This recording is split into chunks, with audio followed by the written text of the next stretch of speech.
go. There we go. There we go. So, Cat is not really feeling up to collabing today. And that's fair. We're very big on self-care here. So, we're going to continue with main scenario today. After all, last week, we sort of did the dungeon, and then went and did Eureka Orthos for a little while. Didn't really do much more with the main story, except to finish the dungeon. So, we kind of left that hanging, you know? But, you know, that's okay.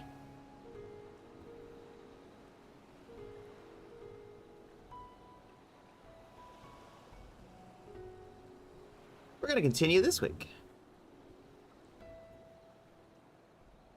The bad boat is at your disposal.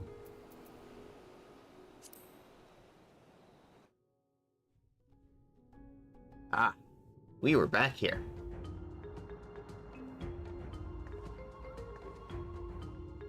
Harshan. You know, also known as a dragon. Durgan.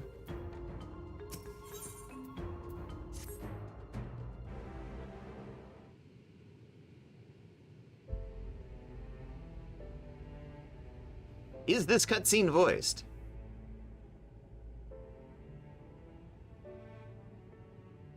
I must admit, I am deathly curious to It know is. how a void gate came to be hidden in the depths of these ruins.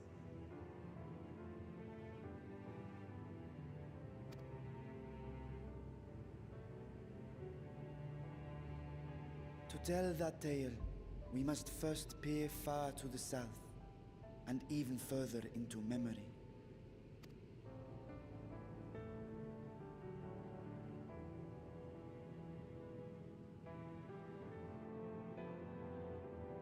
An age 5 millennia passed when the Algan Empire sent an invading force to the shores of Mericidia. The southern people rallied around the commanding figures of Bahamut and Tiamat and fought fiercely to repel the would-be conquerors.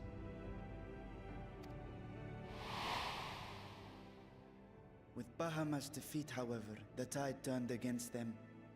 Desperate to seize any advantage, the Mercidians resorted to summoning primal entities. In response, Emperor Zande forged a covenant with the Cloud of Darkness, sovereign among the all-devouring denizens of the Void. Thus bolstered by icons on one side and Void Scent on the other, the two armies clashed in a battle of unspeakable carnage. So much death, so much loss.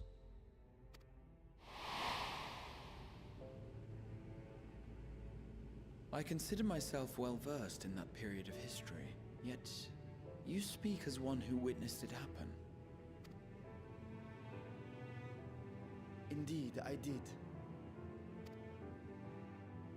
I heard Tiamat's roar of defiance and sped toward that war-torn land.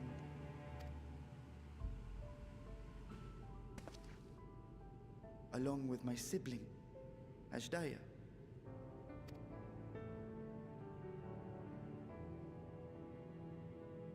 We dragons are not male or female as men are wont to classify, but elder sister is the closest a mortal tongue can come to describing what she meant to me.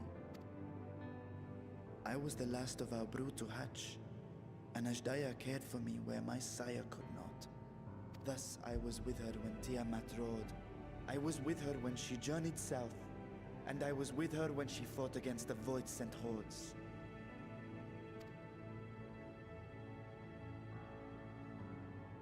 Yet no matter how many of their vile fiends we cast down, more rose from the abyss to take their place.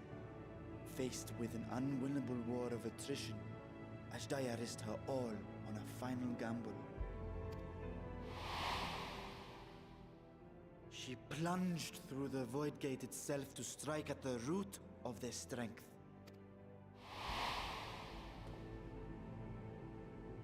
I tried to follow in her wake, determined to lend what aid I could. But even as I came upon Alag's glittering tower, I saw the rift close behind her. And Ashdaya has been lost to us ever since. I find I must retract my earlier claim of historical knowledge. Nowhere in the Crystal Tower's archives did I see mention of such noble sacrifice. That does not surprise me. To Allagan eyes, it must have seemed as if a lone dragon, driven to madness, simply dove through the gate and did not return. For my part, I spent long years searching for the means to reunite with Ashdaya. Until I could search no more. Until Allag was dust, and the art to open a void gate large enough to accommodate a dragon forever lost. Yet you have the beginnings of a gate right here, under the control of a harnessed device. My discovery came before Radzat Han was founded.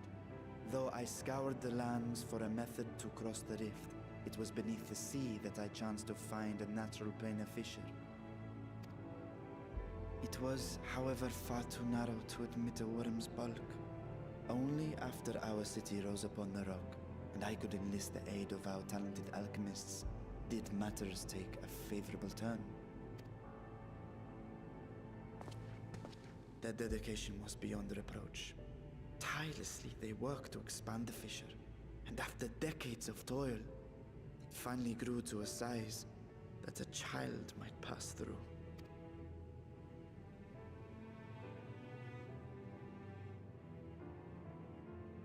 Not long ago, you told us that you called out to your kin, that Ashdaya's answer was silence. I suspect the conclusion to your tale was not a joyful one. With hope in my heart, I used a simulacrum to cross the threshold. But no, I did not find her. What I found was a host of voidsent, clamoring around the opening they had sensed. 'Twas but a moment, but enough. I had no choice but to retreat and allow the portal to contract once more. The gate was a threat to your people. You had to decide between endangering Radzat Han and abandoning your sister. And you chose the latter. 'Twas not that thy sibling scorned thy call. 'Twas that she was trapped beyond a barrier through which neither roar nor dragon may pass. Even now, in the desolate world of the 13th. I can scarce imagine your pain, yet it was wise not to linger in that place. Too long a sojourn, and even a being of your power risks being warped into a creature of the void. You've seen this phenomenon before, when we stepped into the darkness.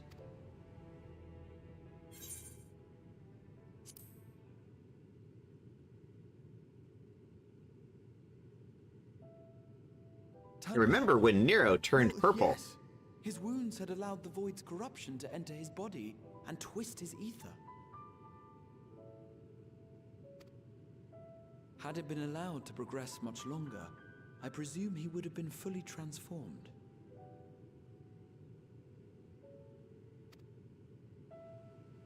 Then there is little hope for Ashdaya. Ah, no. I hadn't meant to. The scales of the first brood are extraordinarily resistant to ethereal fluctuations. They are the protective talisman's core components after all, and even the corruption I described would struggle to overcome. Of course. With the warding scale in one's possession, one could conceivably survive a stay in the 13th without being warped by its energies.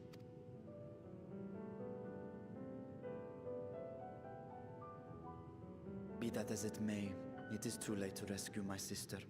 5,000 years too late.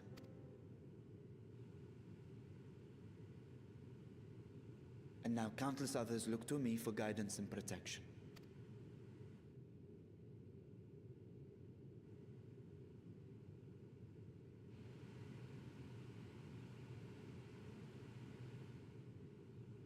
So when I sensed intruders in the ruins, I came only to ensure that the gate remained closed. That, and to secure the treasure, of course.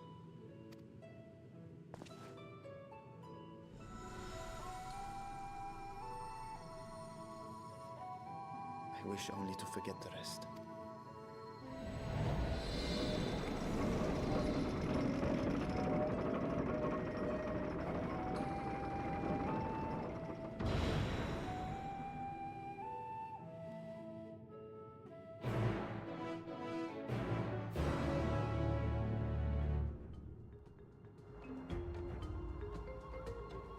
History!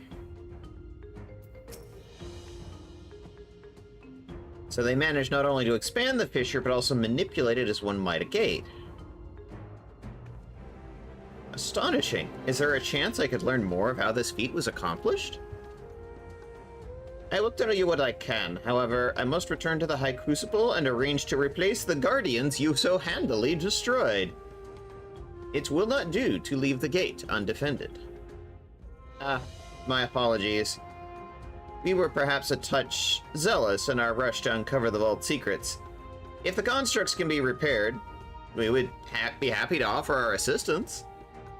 That will not be necessary, much as I retain spare vessels for myself. We keep duplicate guardians on hand for such eventualities. In any case, we should return to Radzat Han.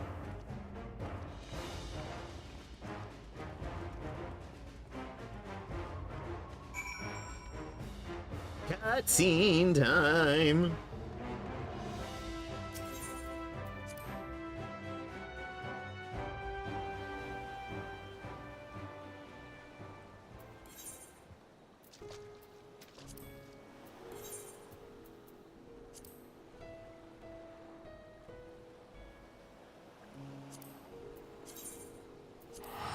Off we go. Into the wild blue yonder.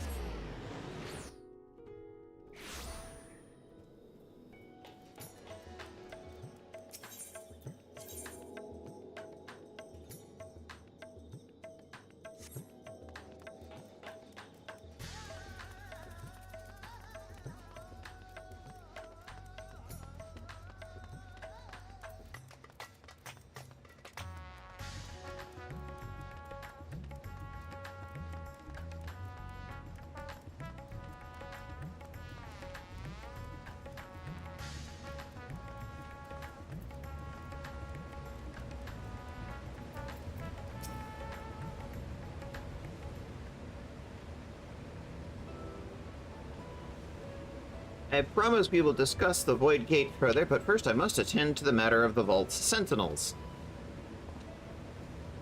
As your instruments have no doubt informed you, the Capiculu has been reduced to so much scrap. Please bring a new one out of storage and see that it is conveyed to its post, along with some few lesser constructs. Was it tomb robbers? Fiends born of the Tower of Zot? By the sisters, do not tell me a blasphemy yet roams free. No.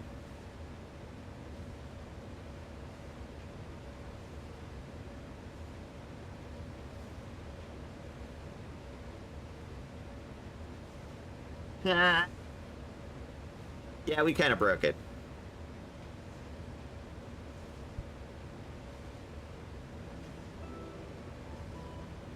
Everybody's got a guilty look. Guilty faces. Oh. The details aren't important. I shall see it done immediately.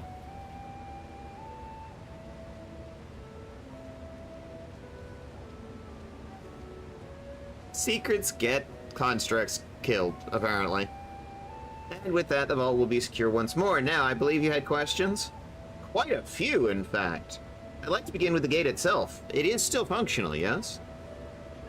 Indeed, which is why I saw it sealed with an alchemically forged lock and warded with my magics. Such power must not fall into the wrong hands. In truth, the primary reason for the vault's construction was to keep the gate hidden from the outside world. So much effort for such a little door. That little door you speak of leads to an abyss teeming with unspeakable horrors. That said, in its current state, it would admit only the lowliest of void scent, and from this side no man would be able to pass through. No man? I should think Alphino would fit given a firm enough push. Physical size is only one consideration. The true restriction hinges upon the etheric density of the soul in transit. And yet you succeeded in expanding this diminutive portal and sending your simulacrum to the 13th. Thanks to my brilliant alchemists. I should have destroyed the anomaly when I found it, but instead I bade them advise a means to control it.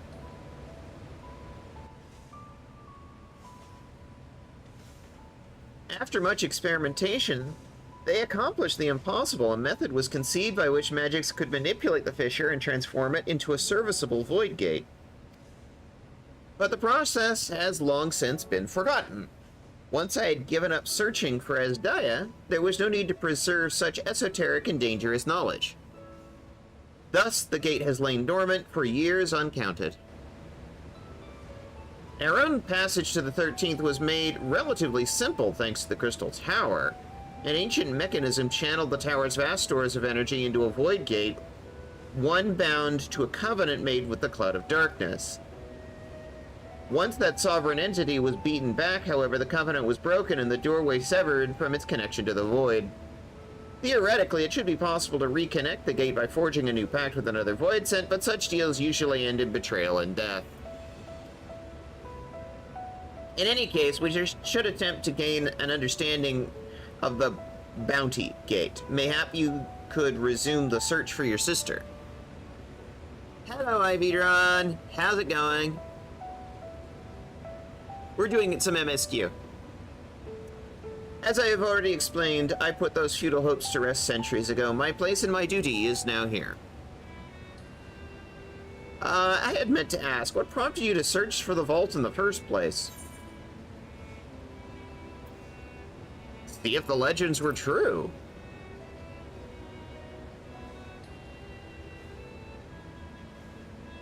As you have seen, the fabulous wealth from the store is quite real. If not its rumored origin, but I'm afraid I must assert my prior claim. I've been adding to the trove for years, little by little, but the time has come to spend it, that I might relieve my people suffering. Then we are of one mind. We had no intention of taking it for ourselves. Isn't that right, my friend? Indeed.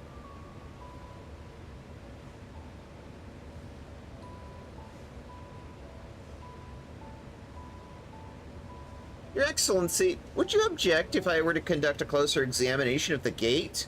I'd make no attempt to open it, of course.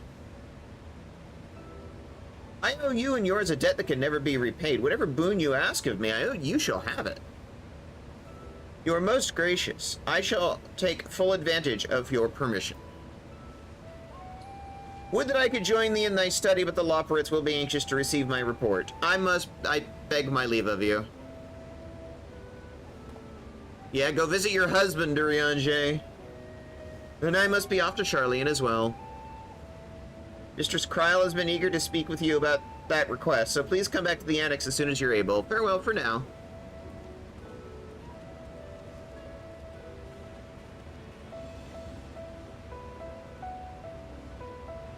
We can discuss my findings once I return. You'll not be rid of me so easily. Right. And then there were two.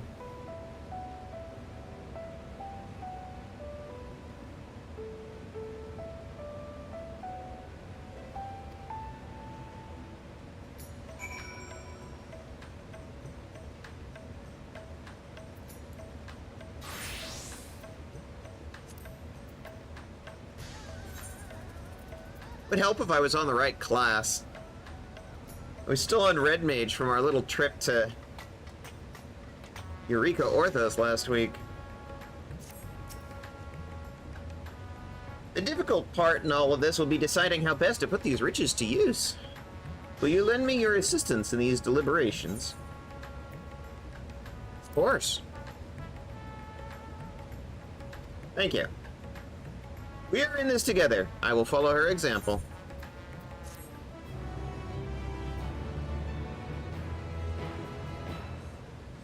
Cutscene?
I sensed the breaching of a gate, but it was not instigated from this side. 'Twas thrown open from the other.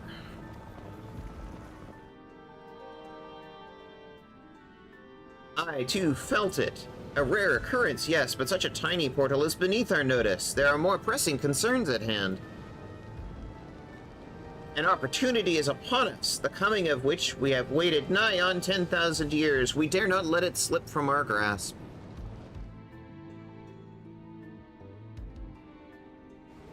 Yet, we must not underestimate she who bested the cloud of darkness. Even restrained by a covenant, the cloud was no feeble wisp to be dispersed by some flesh-and-blood mortal. But let her come. I will drown the world and watch this fleshling gasp her breath in her final moments. To be fair, there were like 24 of us. Your zeal is admirable, but forget not our cause. Hi, Lord Vermeer. Welcome in, Lord Vermeer. Think back on our struggles beneath this sunless sky. Remember why we cede not our willingness to fight. Crotch shot. 'Tis time we set our war in motion and win redemption for our star. Hey, Nox! Welcome in. Thank you for grabbing your daily pedal. I feel like I should recenter that redeem. Anyway.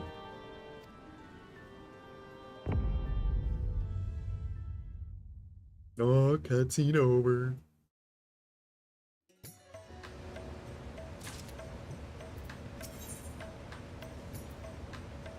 Arshan wishes to discuss the distribution of treasure. Where shall we begin? If we are to spend the treasure wisely, then we must first determine which groups would benefit the most from monetary assistance. Some of my citizens may find it intimidating to speak with the satrap directly, so I would ask you to speak to them in my stead. Ra'o.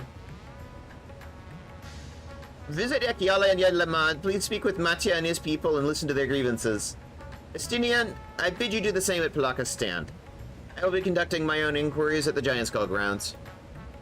Ra'o. Once you believe you've ascertained the needs of the populace, we can reconvene at Megaduta. Ra'o.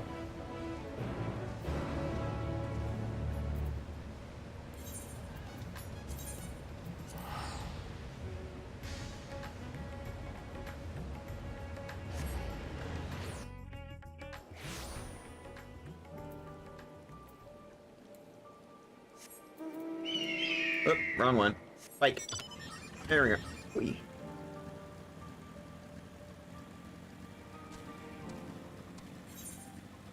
It's very rainy.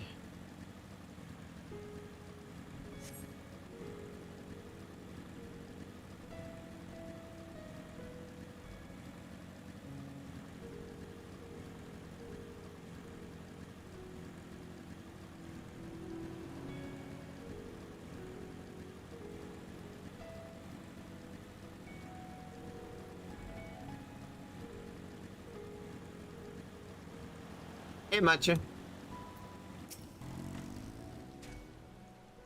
I was so glad to see you returned unharmed. You finished with the boat then? Yeah, we're good. Anything the village desperately needs. I suppose Kazal's loss hit us the hardest. I've been trying to find buyers for fish, although I sell a few here and there. It's so much more difficult than it was before. Everyone's struggling to rebuild their lives. For now, we're just banding together as best we can. Mood.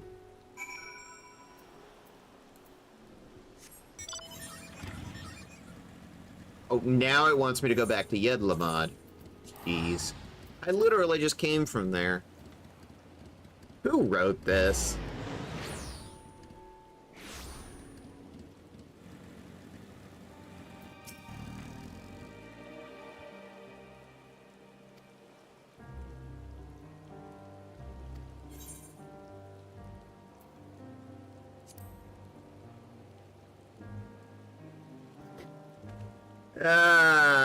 The guy who tries to immediately sell us overpriced drinks. You're the one who was with that spear-toting fellow. Well, you can hardly blame a man for trying. The world may no longer be on fire, but we're still sifting through the ashes. Sisters, spare me. We might as well have that ugly tower back for scant few travelers we see these days. I myself have barely any coin to buy at local prices. I tell you, if I didn't charge an odd adventurer a small fortune for afternoon tea, I'd be scavenging for scraps on the street.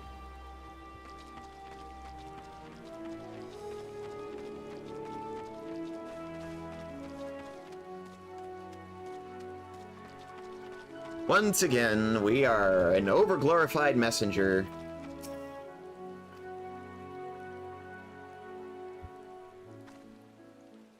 How fares the port? Well, it's in shambles, isn't it? The trade routes are open once more now that the danger is past. No small number of merchants had to sell their ships to make ends meet in short term.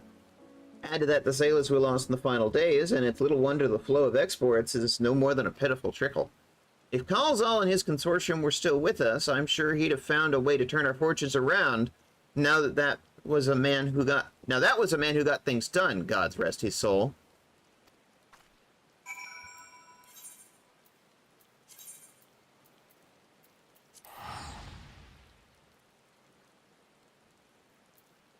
The economy is tanking because of bullshit. Familiar.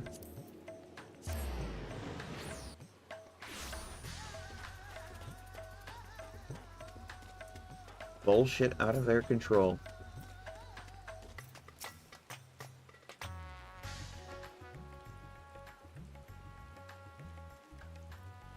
My advisor's return. I just made it back myself. Yeah, we have teleportation. Why do you retain this vessel now that your true form is known? You could have flown across the island in a fraction of the time. Be that as it may, the sight of a massive creature descending from the sky can be startling to say the least.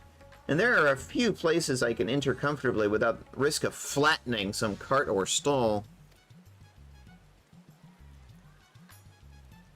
Fair enough. As for my inquiries, the people of Palakistan were unanimous in their reply. They are surviving. Resources are stretched to the limit when the refugees were pouring in, but they've persevered with some assistance from Yedlamad. From what I understand, they have always been an independent community, hunters and foragers and the like. I was assured that the jungle provides for their needs for the most part.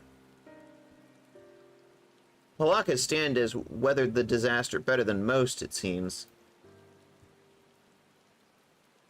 I heard good news and bad. Quarrymen were cautiously optimistic, having sold a wagon full of giant skulls to a foreign trader, but such visitors are few and far between. Compared to our best years, the weight of stone leaving Thavnir has been light indeed. Our nation is small and isolated, its prosperity dependent on a steady stream of exports. We must identify any obstacles to the flow of trade, so we may begin working to remove them. Tell me, what did you learn in Akyali and Ledlamot?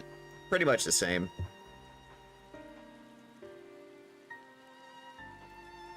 I see. Without a dedicated buyer, the average fisherman struggled to offload a daily catch. Which is why I believe we should first address the lack of ships and shortage of able-bodied sailors in Yedlamad. I'm reminded of a child I spied as I made my way back to the palace. His father lost at sea when the beasts sunk their vessel. So many variations of the same tragic tale repeated over and over. So many lives lost.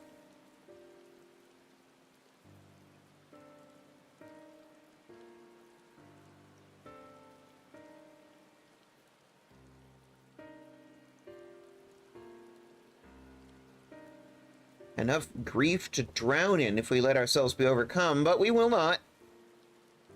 I will consider the perspectives you've brought me and devise a plan to help my people confront this adversity. I would like you to be in attendance when I announce the proposal to my assembled functionaries. Okie dokie.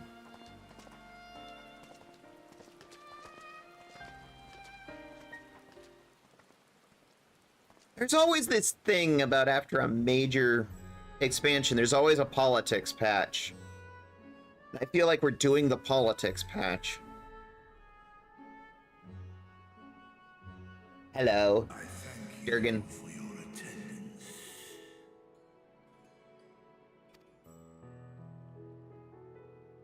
The riches the Radiant Host have retrieved were hoarded in Al-Zadar's name. A fortune I set aside for a future day of need.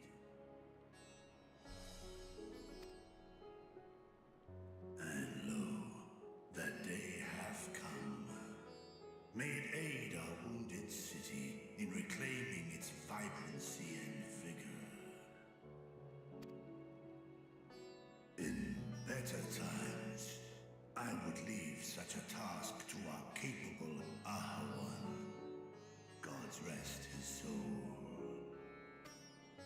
Finding myself bereft of his counsel in the here and now, I will assume the responsibilities of mine office directly. Firstly, the treasure shall be sold for more convenient currency. Thence, invested into the trading port of Yedlamad. Our merchants must have their operations restored, their ships rebuilt. Commerce must flow once more. None were spared the tragedy of the final days. Of this, I am well aware.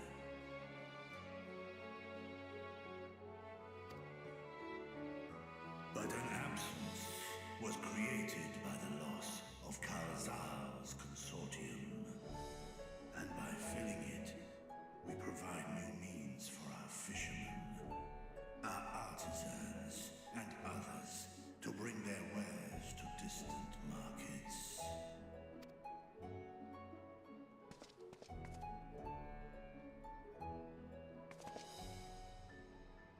And what of the children who were left without family to care for them? That is a concern which weigheth heavily upon my mind.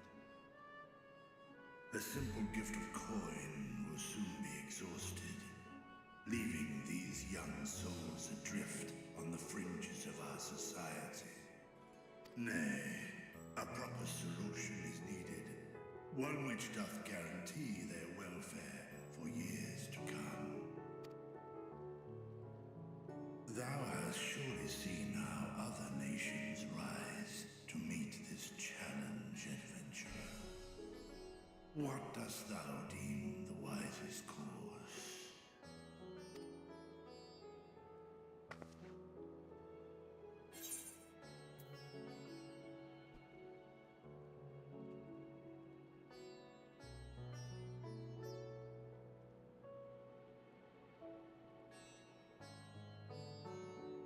I mean,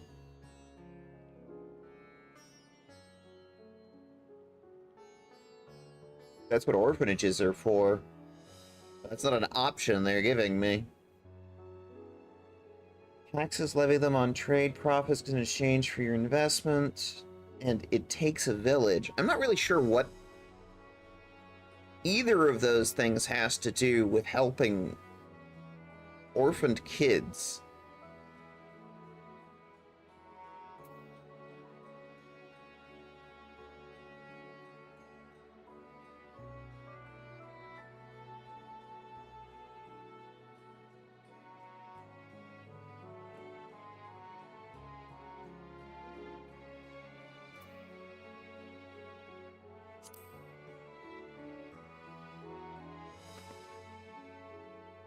Go with the default for now. I see. We create a reliable source of revenue. Let us put this idea into practice.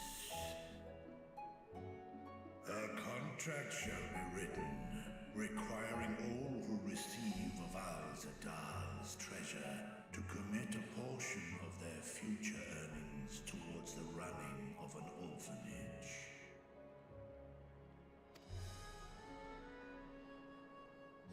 Now, such an influential policy is deserving of a worthy name.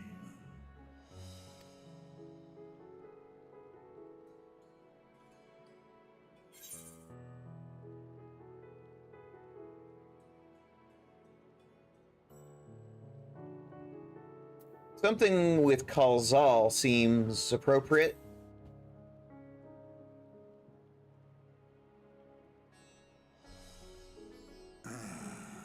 A fitting candidate.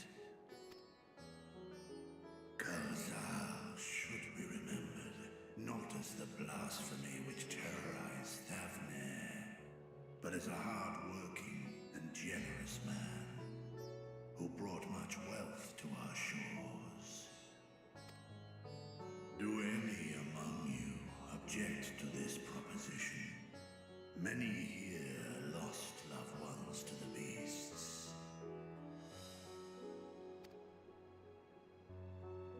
In that time of strife, any one of us could have broken. Any one of us may have been taken by despair. When I think of Kalzal, I feel no hatred. Only a stinging regret that we could not save him as well. Isn't that right, men?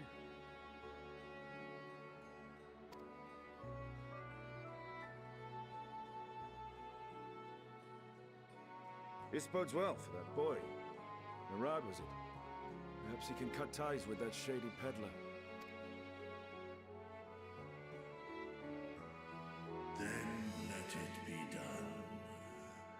Henceforth, this initiative shall be known as the Kalzal Foundation.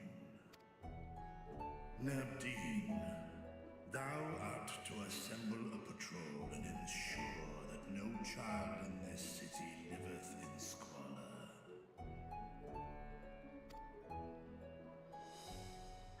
Public services!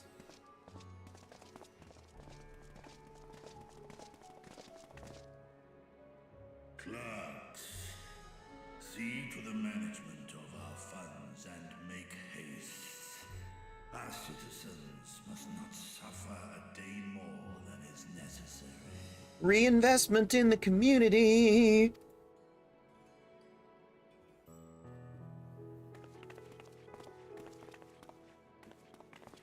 Dragon and man, side by side in pursuit of a brighter morrow. Reminded of Ishgard.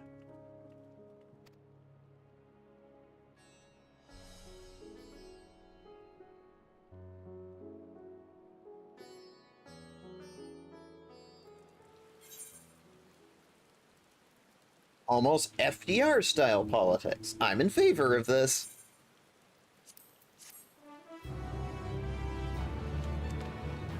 Here we go, to reinvest in the community. Public services. Alright. Moving on. Enough politics. Come on, give me something else. Besides frickin' finance politics. Thank you for putting forth Kalzal's name. Those whose lives he enriched will take comfort in seeing his legacy honored. You will forgive me for not speaking sooner, but I bear a message from Archon Ishtola. She asked that you meet her at the High Crucible at your earliest convenience. Okay, dokie. Ishtola must have finished her study of the Void Gate. Shall we hear what she has to say then? I'll go with you.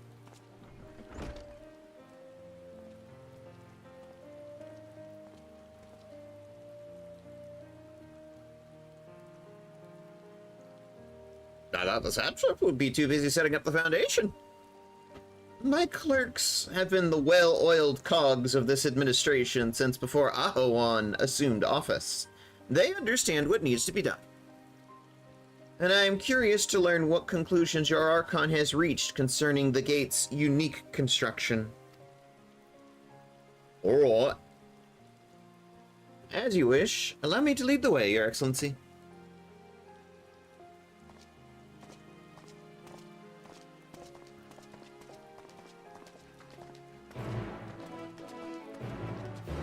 Still raining in Thavnir.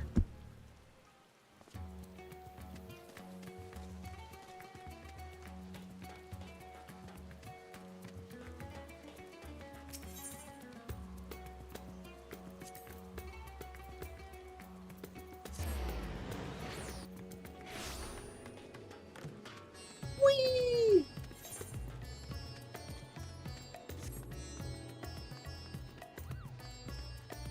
At least we're out of the rain.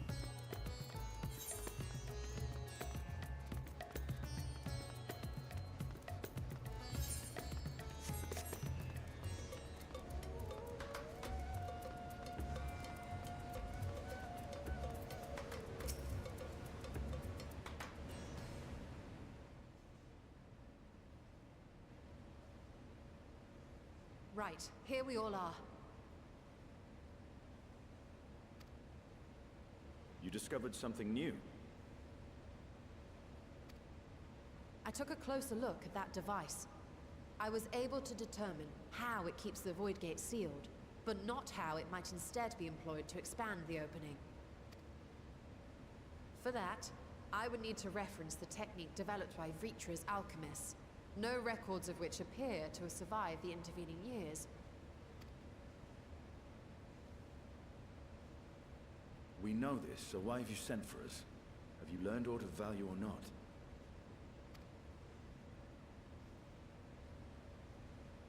Patience, good sir. One must introduce the subject before launching into specifics. From what we understand, travel between worlds is accomplished by passing through the nebulous rift which exists between them. Picture, if you will, the moment you were called to the first.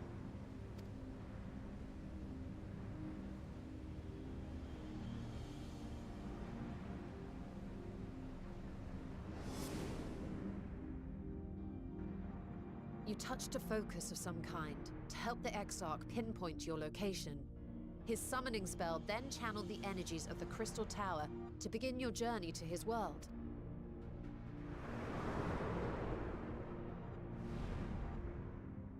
The magics tore a hole in the wall separating source and shard, and cast you into the intervening nothingness. In that place, the laws of nature hold no sway.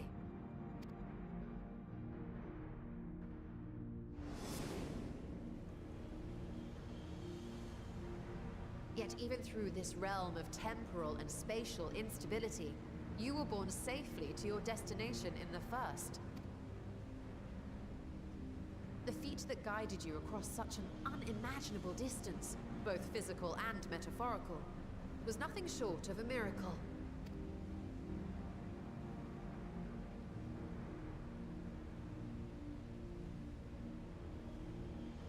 Then what of the many voidsent found in the source? Who guides them here, and how? An excellent question.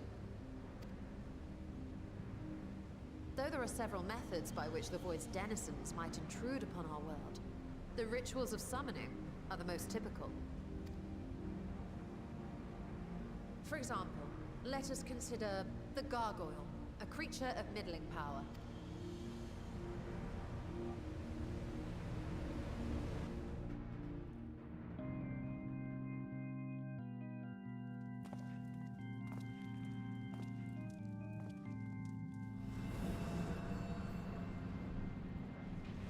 To call upon such an entity, the prospective summoner must force open a void gate.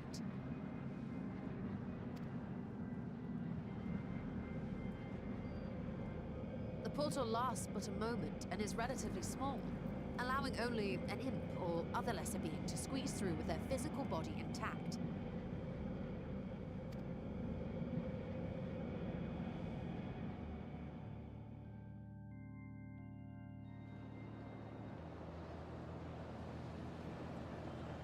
Our more powerful gargoyle, however, is too large for that. Creating a gate big enough for him would require vast amounts of energy, far beyond the reserves of any one mortal practitioner.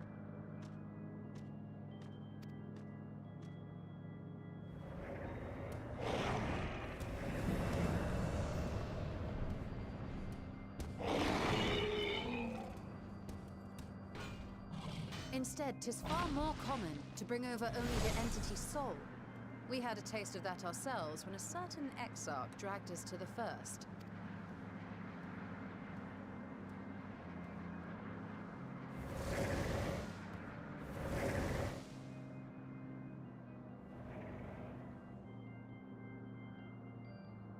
And just as our bodies remained in our world, the Void Sense physical form is left behind in the 13th.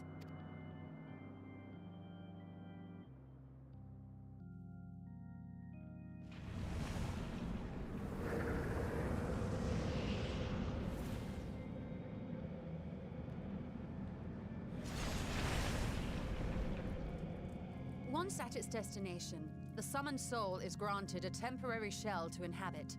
In the gargoyle's case, a stone effigy has proven a suitable vessel.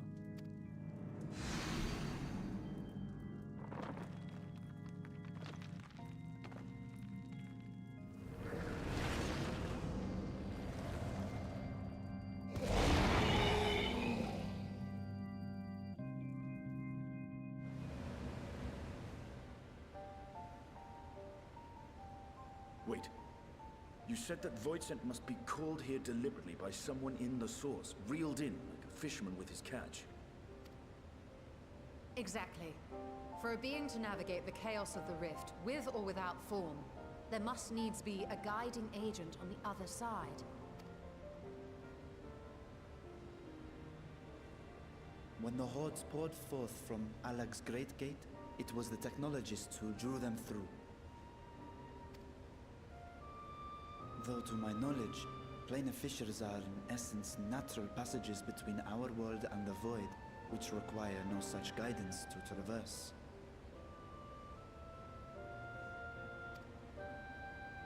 Why is only the boundary between the source and the 13th so fragile?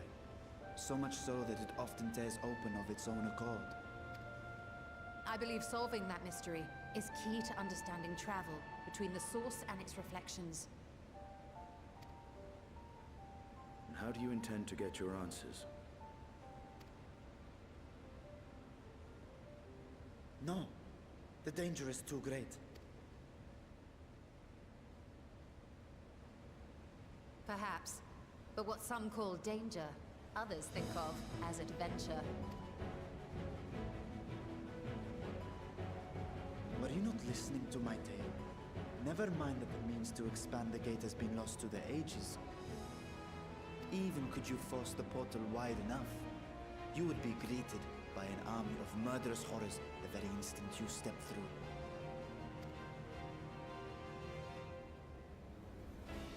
I assure you I was most attentive, and I agree that to go alone would be certain death. But if I were to bring along one who has already braved the 13th, and humbled the cloud of darkness, well, I imagine my chances would be much improved.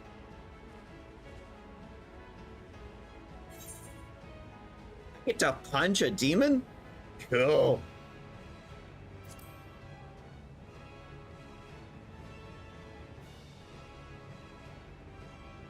feeling you might say that.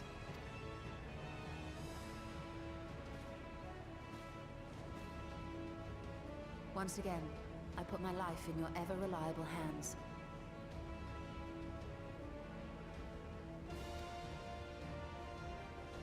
That said, as much as I would like to march straight back to the Void Gate, there is the small matter of being unable to open it without the Satrap's personal authority.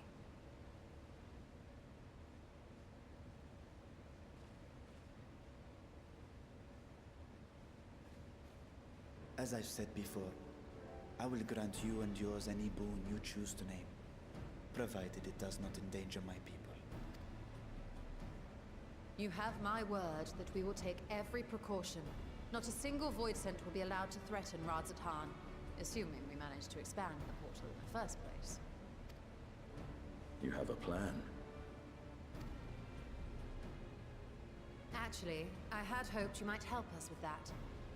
I presume the alchemists you retained supplied you with some explanation of their methodology. That they did. House Daymir was overseeing the project. Daymir. Ah, yes. The family associated with the great work.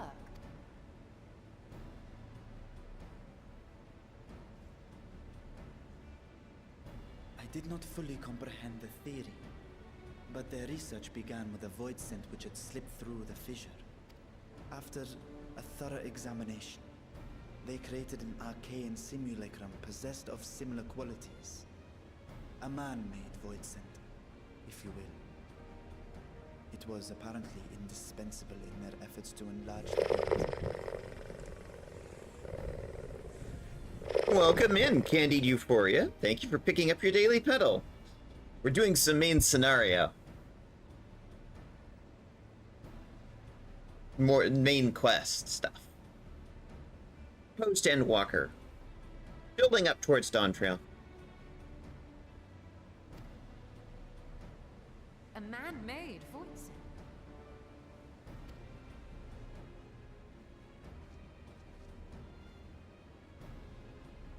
Yes.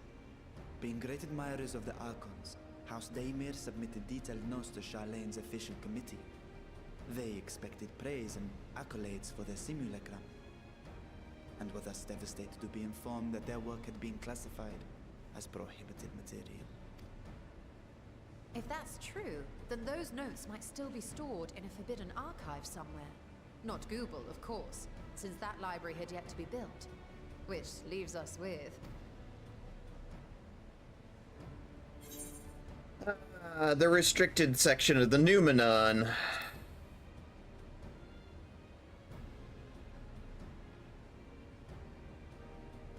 Yes, it may very well hold a copy. In which case, I say we head directly to Charlene.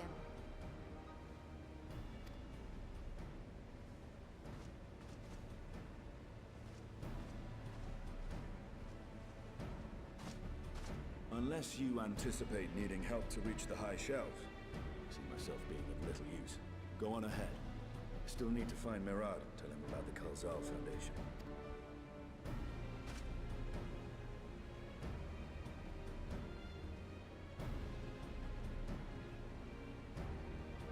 Let us be on our way. He's the Azure Dragoon. Here to lurk. Haven't gotten in it main MSQ, but you have fun. How far are you through? They are resolved to venture into the void. Do I sit idly by?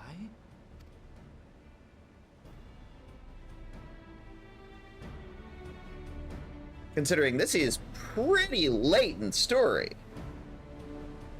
It's a question of, is this spoilers for you, you know?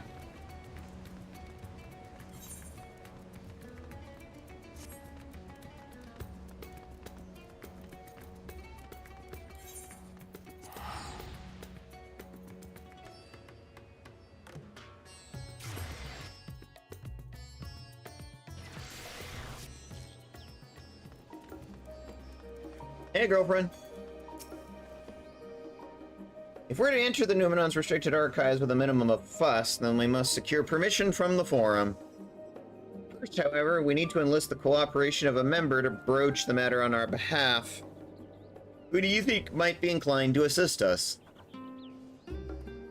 No one springs to mind? What about Skolak Molshagen? He did come to Graha's defense during the inquiry, after all. It's settled. Let's head to Numenon and see if he is willing to help us once more.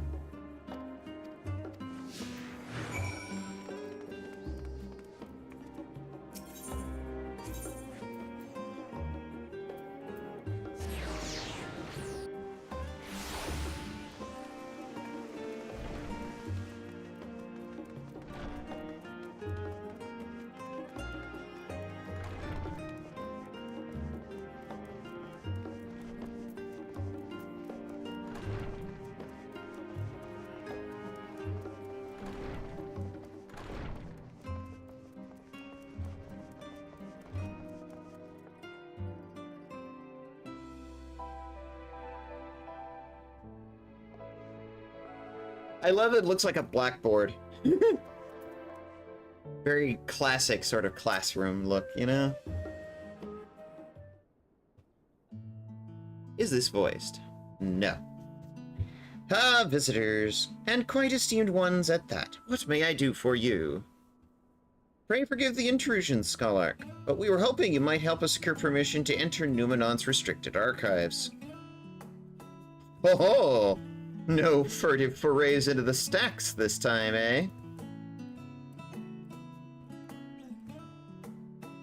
I applaud this newfound sense of propriety.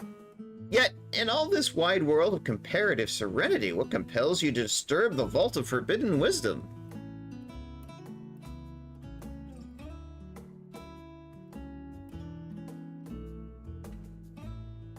Trying to help a friend.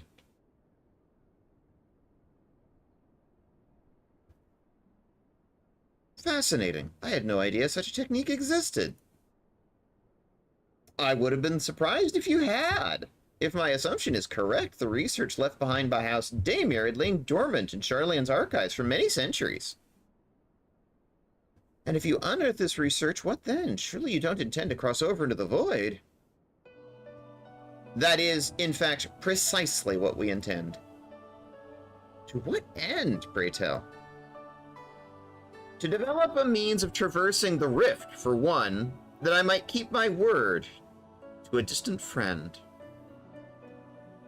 Runar. Sentiment aside, I have journeyed to the end of existence. I have heard, felt, and thought endlessly about the truth of our world and the echo of its future, and yet I want to understand everything, to unravel it all down to its last secret. And what scholar worthy of the name wouldn't force open a void gate or two if a grand revelation was promised as a reward? Marvelous. The audacious proposal worthy of Master Matoya herself. And after hearing the whys and wherefores, I, for one, do not believe you would use the knowledge for ill. I mean, you know the way we operate. I see no reason not to present your request for the forum's consideration.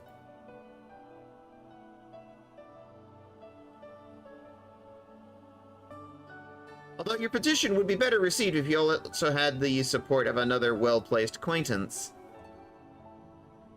Quoi? Why, Master Fortuno, of course. He can hardly ignore an earnest request from his dear children's most treasured comrades. Oh dear. I was hesitant to approach him directly, and there is no denying that Master Fortuno on our side would tip the balance in our favor. Very well, let's pay a visit to the Levier estate and plead our case. Ah, one last thing before you go.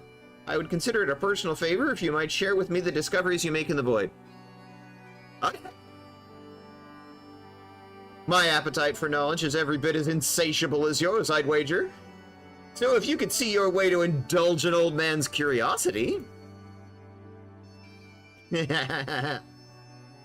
Of course, Skolak. We will be sure to pass on any revelations.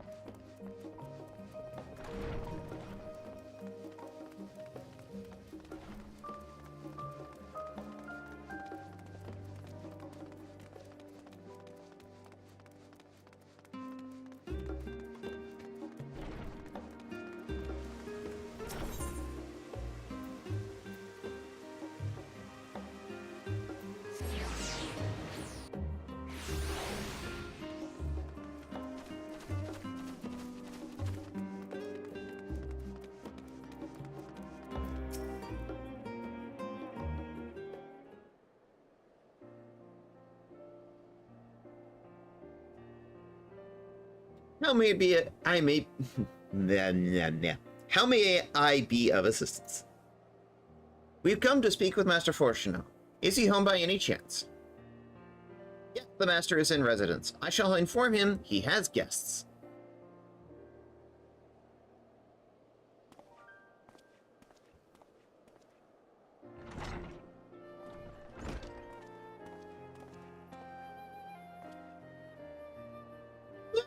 Well, Emelians would invite you inside for tea, but I assume this is not a social visit. You have some matter of import to discuss? Very well. Great. Proceed. You have my full attention.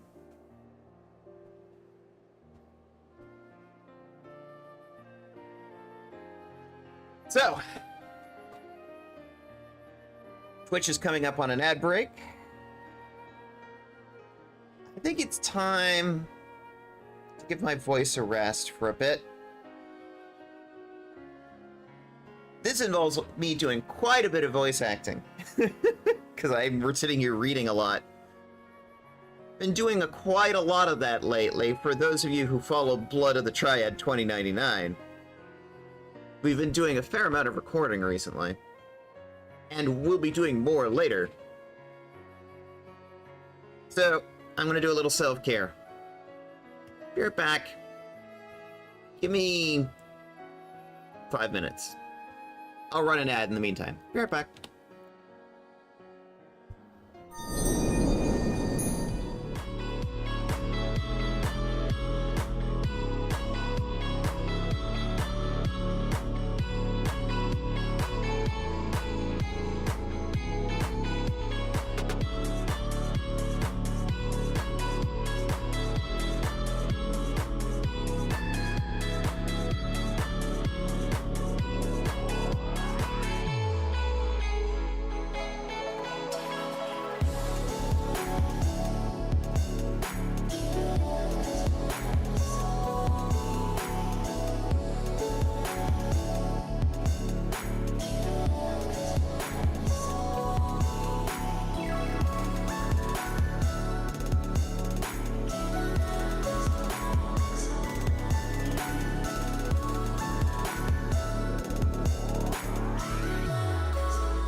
I went and got a drink. Well, I suppose I should praise you for following the standard protocols this time around. Skolak Montagene expressed much the same sentiment. I assure you, it's not an attempt to circumvent the Forum's authority again, unless absolutely necessary. Of course. You do understand the restricted archives are restricted for a good reason. If no pressing need exists, then why risk the consequences of employing forbidden knowledge? For a brother who misses his sister, she was his guardian and his friend. A selfless hero who crossed the rift between worlds to save her homeland from horror and suffering. But the brother has given up on thoughts of reunion. He spends his efforts elsewhere, watching over a people, yet healing from the flames of the final days, loyal to his duty while betraying the longing in his heart. 'Tis no vital mission, perhaps, reuniting these siblings, but it feels a worthy cause to pursue all the same. As one who feared losing his own loved ones and spent years in research to prevent it, surely you appreciate how painful such a separation might be.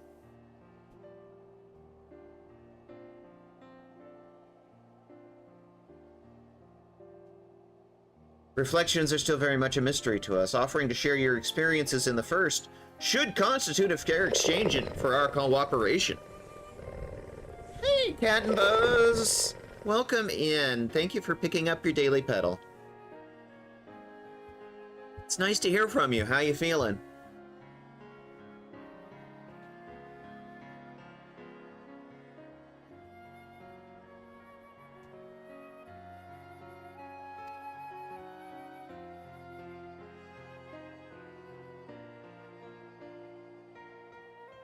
Don't celebrate just yet. The Forum must still be convinced. I will add your request to the list of today's deliberations and deliver your decision to the Baldessian Annex. A little better, still a little nauseous, but I got some ginger tea. I do like ginger tea.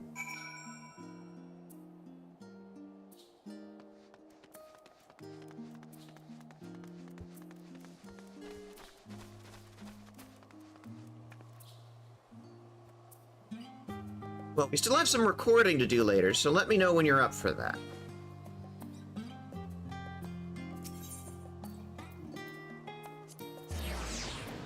Baldessian Annex.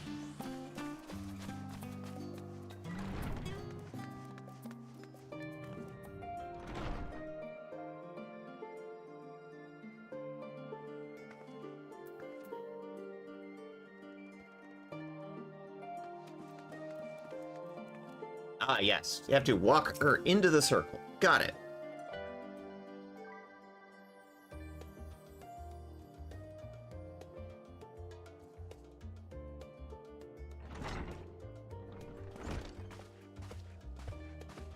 Ah, there they are themselves, the Forum members. And what did the Forum decide? To put it bluntly, Master Matoya has burned some bridges here in Charlian. And salted the earth for good measure. When it became clear that her student was the petitioner in question, well, no few Forum members voiced their discontent. Now I see why Matoya doesn't deal with the Forum anymore. Then the Chamber was reminded in no uncertain terms, I might add, of the incredible debt we owe you and your companions.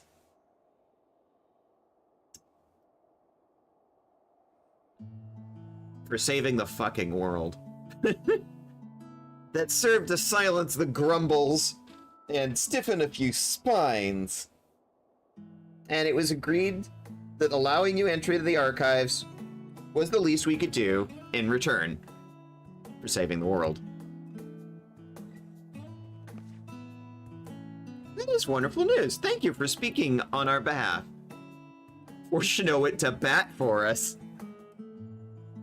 Yes, well, as I am sure you're aware, the permission was not extended lightly.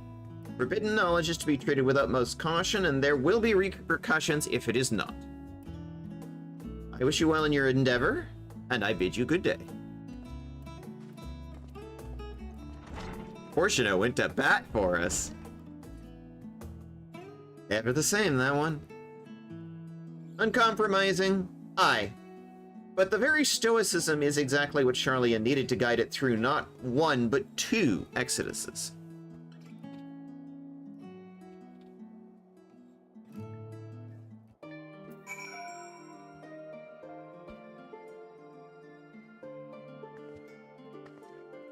You're tiny, tiny small. Well, that went rather well, I think. As a child, I dreamed up any number of schemes for getting my hands on those forbidden tomes, and now I can simply walk through the door. Our focus will be finding House Damer's research notes, of course, but the thought of so much knowledge at my disposal has me feeling a little giddy. Okay, Master Matoya. 91. Montaigne is waiting to offer you further instructions. Okay. You're heading to the archives from here, I assume? You presume correctly. Then you'll want to speak to the index page when you arrive. It's been instructed to grant you access to the restricted section. Excellent. Once again, we thank you for all your help. Oh, it's my pleasure. Believe you me. May you find the knowledge you seek. Shall we? Right.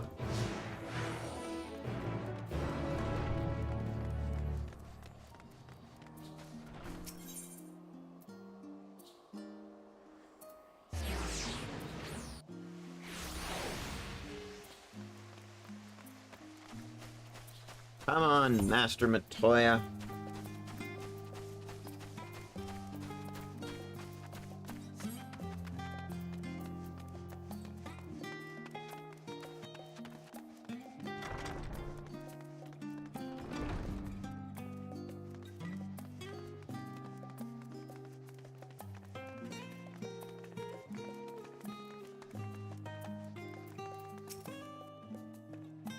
Archon Yestola and guest identified. Do you wish to proceed into the restricted archives?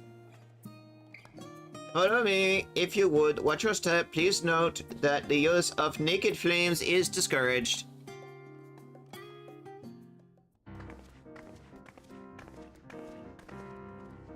Oh, now that's a great shot.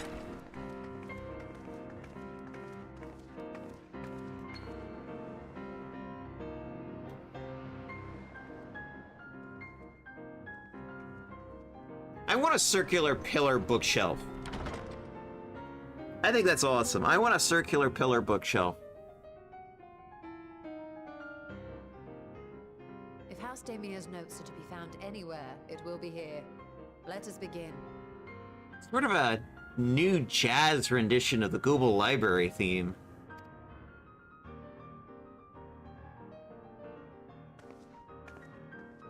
Sort of jazzed again, jazz. Y'all like jazz?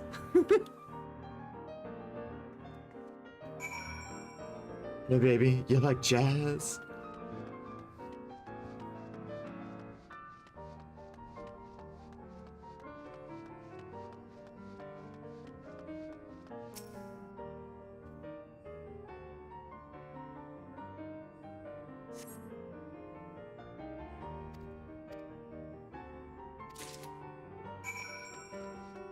I already know exactly which one it is.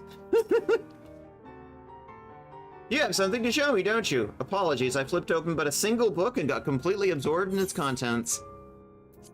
Yes, you're easily distracted, I know. I think you may have found our prize.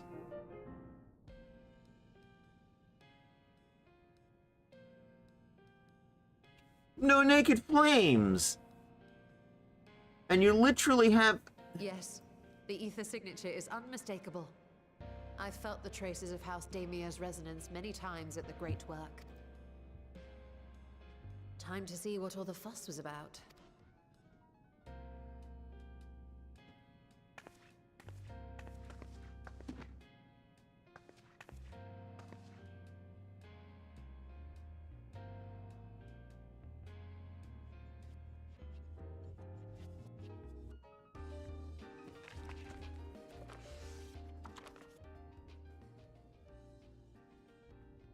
Among the ranks of the Void Sent, there exist entities with the power to call forth their brethren from beyond.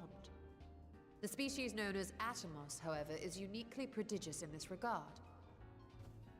From its distended maw, it can expel an endless procession of void-born creatures, a talent which sorely tested the Radiant Host in its battles against these abominations.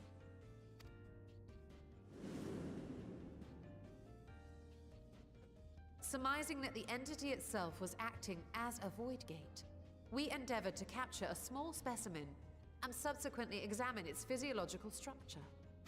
Our findings revealed that the Atomos had absorbed a planar fissure into its own flesh, which it could expand at will into a functioning gate.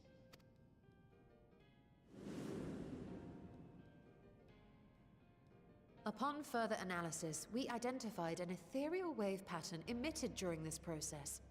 A pattern we were able to emulate by passing crystal-stored ether through a specially designed prism. We proceeded to embed said prism into an arcane simulacrum, thus completing what we have dubbed our artificial Atomos.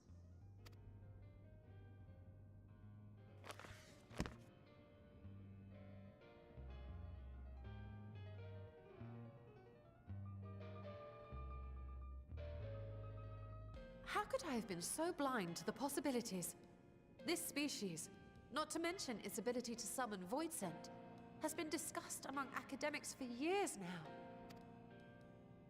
Just before the advent of the 7th Umbral Calamity, we received reports of Atomos sightings from every corner of Eorzea.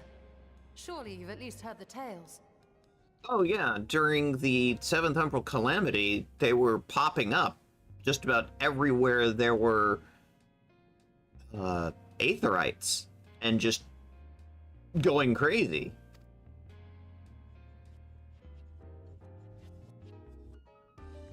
And still, House Daemir went and built a mock Atomos of their very own. I'm not surprised the Archons consigned their work to a restricted archive. It was no easy task, but at last we've unearthed the volume we've been searching for.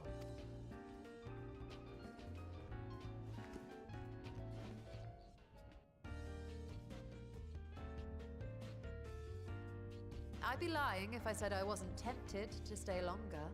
See what other forbidden titles might be lurking on these shelves? Ah, but that would be abusing the very special privilege we've been granted now, wouldn't it? Better not.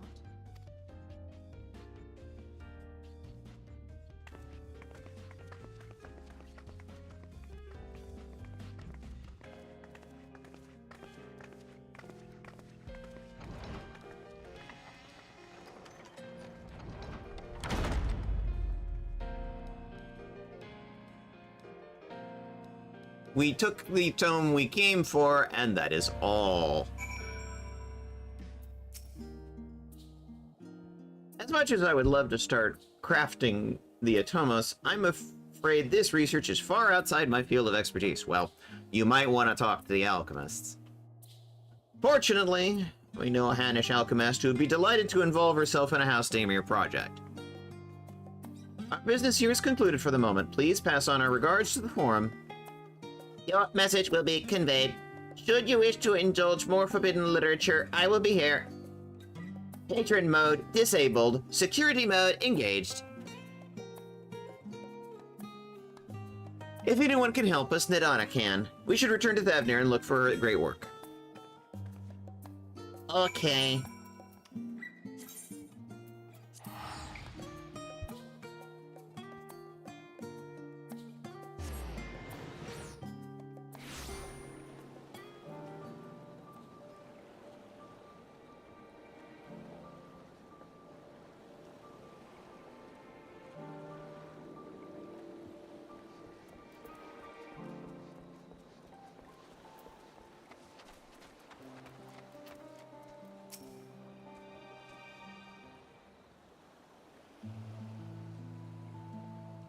Istala tells me you are pursuing a most fascinating study, and that you want me to be part of it. You know this material better than anybody, Nadana.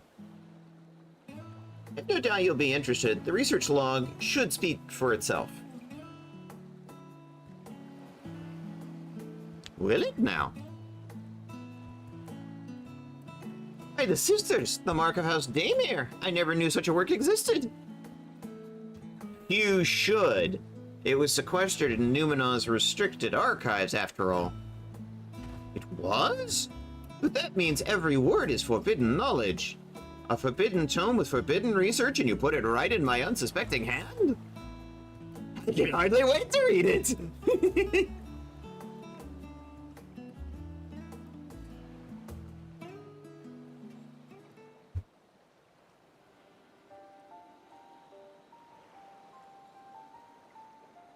To think that Daymere were developing such marvelous techniques so long ago.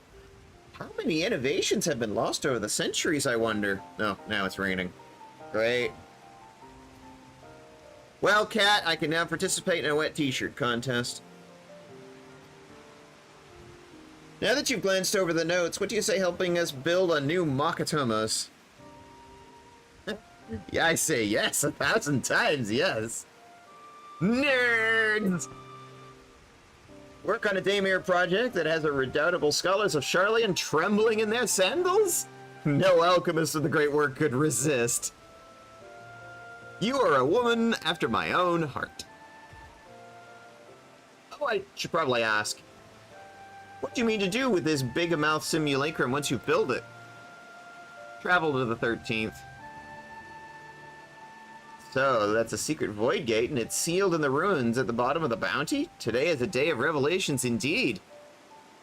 If the purpose of our man-made Atomus is to expand this hidden portal, then I will need to see it for myself, I think. Manipulating wrist-spanning apertures is not a thing you would want to attempt without first taking into account every single factor. Then, by all means, accompany us to the vault. I plan to lead us back there shortly once we've finished gathering the components I require. Cool. Charlian's market should have raw aquamine and pure water crystals. I might need to obtain a small quantity of astrally infused water. For such liquid, go to the Font of Maya. The aesthetics of old once favored that place for their meditations, and the water which pools there is known to enliven the flow of ether. Sounds perfect. If you'd be so kind as to fill a flask at the pool, I will petition Vitra to join us. The idea I have in mind won't amount to much without his authority to command the Void Gate. Should we be about it, then? We'll meet back here anon. Cool. We're doing weird fuckery. I like weird fuckery. I'm being rained on.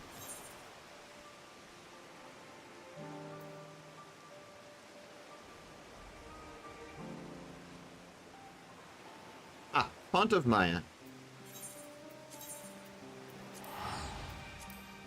Very good.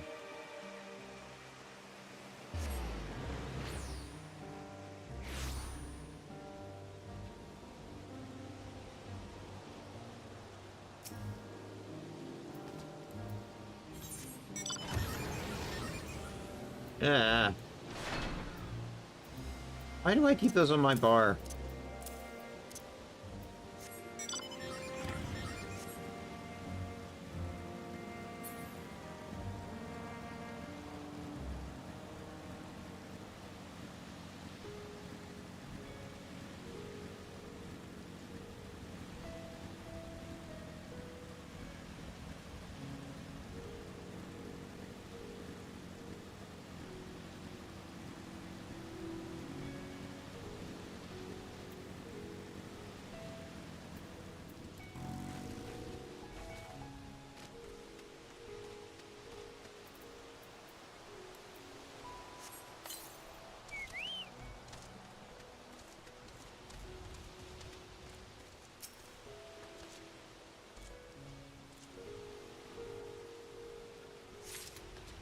Okay, flask of water obtained. Hopefully it pleases Ishtola.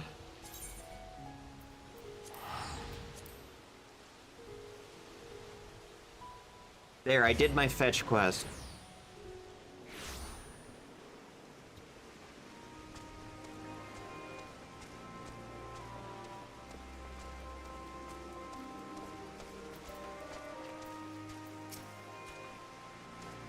Have a flask? Here. Extremely aspected water.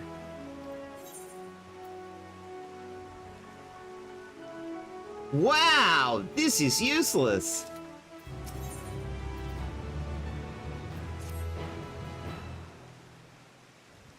Look who I came across. Estinian seemed in need of a diversion, and we, in turn, may have need of his lance. Right, then.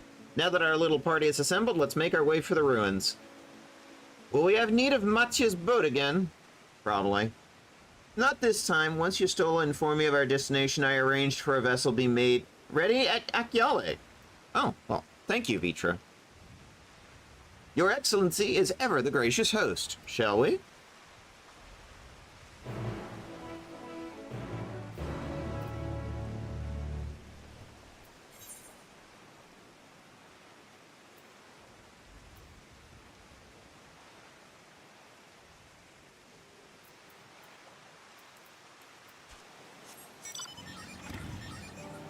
Yay!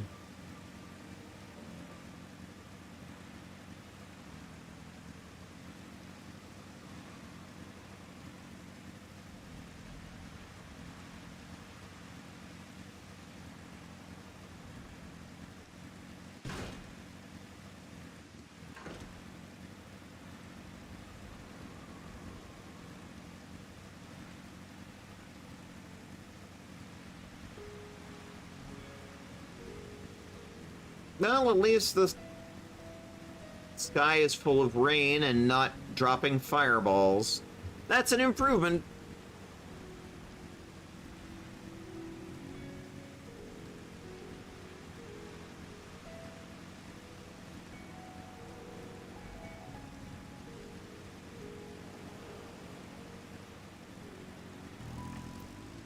Hello. The ship is yours to command. Our thanks, we set sail at once. This is so exciting! Aldazal's legacy, to see the truth of a legend with mine own eyes. On aboard for the treasure vault. Let's go.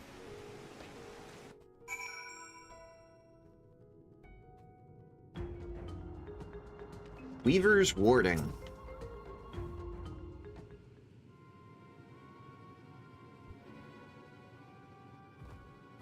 The ruins alone were impressive enough. But I never dreamed such a treasure lay hidden in the depths of the bounty. It may have been helpful to know this device existed, Your Excellency. My apologies. The gate was a secret I shared with none but my closest advisors. I feared for what might happen should those with ill intentions learn of its existence.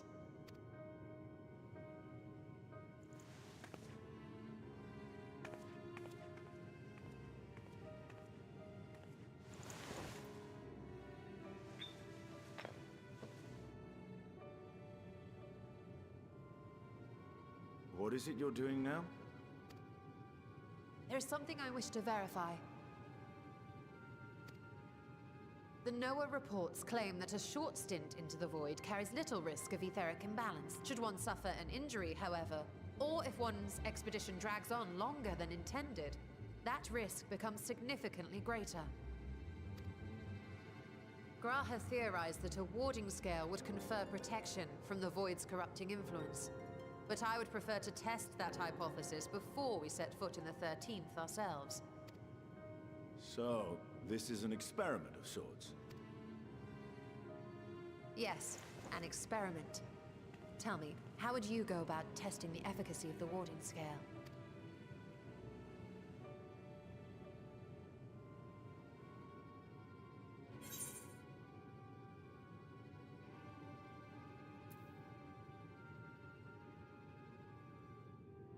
Maybe send a familiar?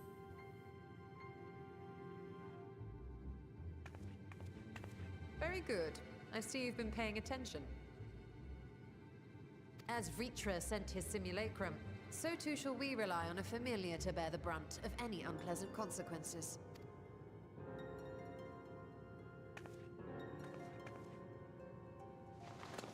Now, a lowly imp can navigate a fissure, no matter how narrow. Which means an arcane entity of similar stature should be able to manage the same. I hadn't wanted it to come to this, but no other familiars will do, I'm afraid.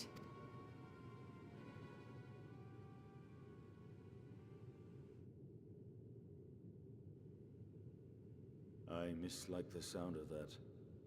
What manner of fiend does she mean to summon? From ocean rise and cloudbank form, from mountain spring and rainfall storm, from river flow and life be born.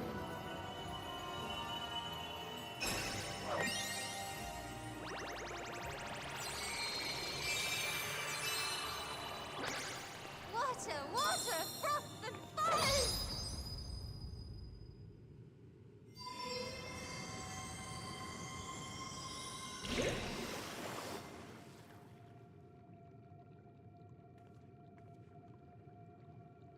Ready your arms.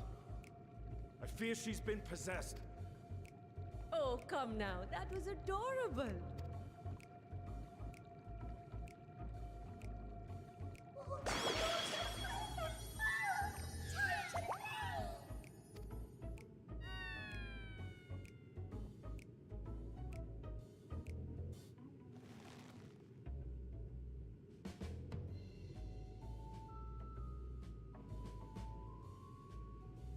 Though not my first choice. These familiars I conceived of as a child have the best chance of fitting through the gate. Familiars she conceived of as a child. This explains so much. I only wish my younger self had considered a more dignified ending to the creation ritual. You were what? 5? In any case, these two should serve as well. And of course, that theme plays. Okay, yep. This one will bear a warding scale.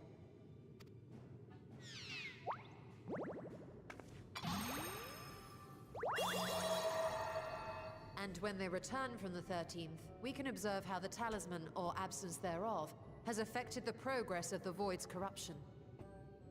If I could impose upon you to open the gate. Your Excellency? Ah, yes, of course. We should also be wary of void scent slipping through while we conduct our experiment. Estinian, you are to keep Nidana safe from harm. As you say. You had best be on your guard as well. We're security. Froth and foam. Rock and stone. Oh, are you volunteering to join the Nixies? I could shrink you down, you know.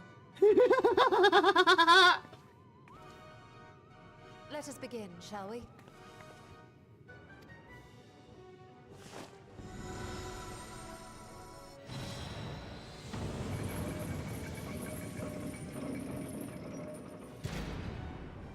Nixies, into the void.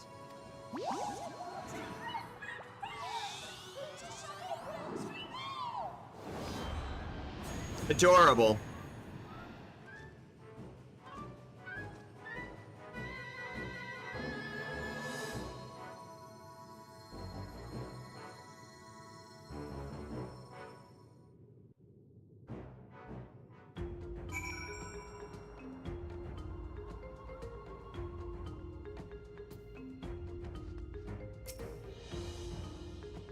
Do we get to find out what happened?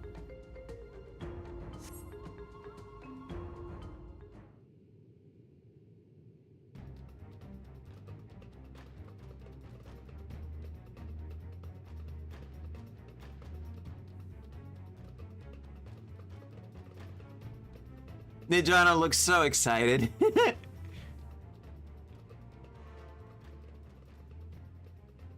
I think we've waited long enough.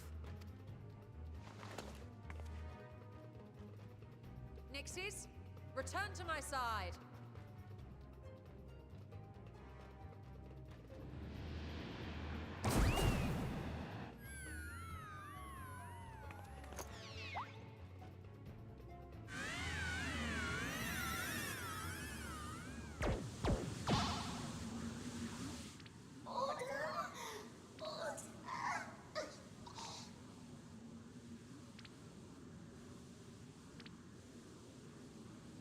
that confirms that. Thank you, little one. You did well.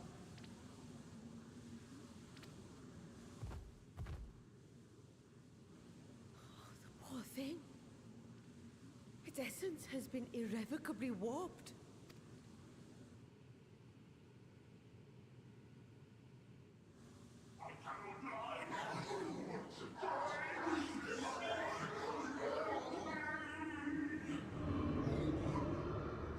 Open. Open. We're out of time. I must reseal the void gate.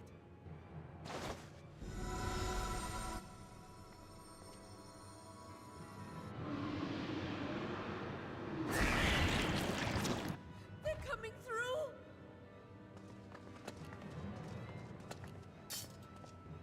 Duty. In the name of Alzadal III, I bar this door unto the void.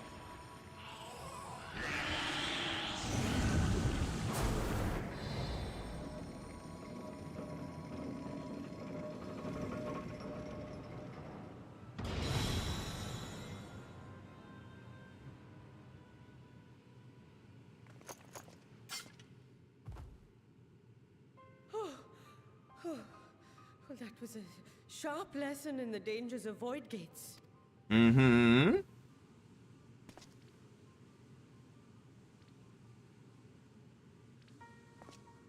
And what of our experiment?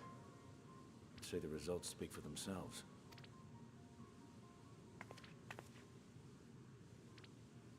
The unprotected Nixie has suffered extensive etheric corruption. As Nidana observed, it's well on its way to becoming a void scent. The one merged with the talisman, however, appears unaffected. I sense no changes to its equilibrium.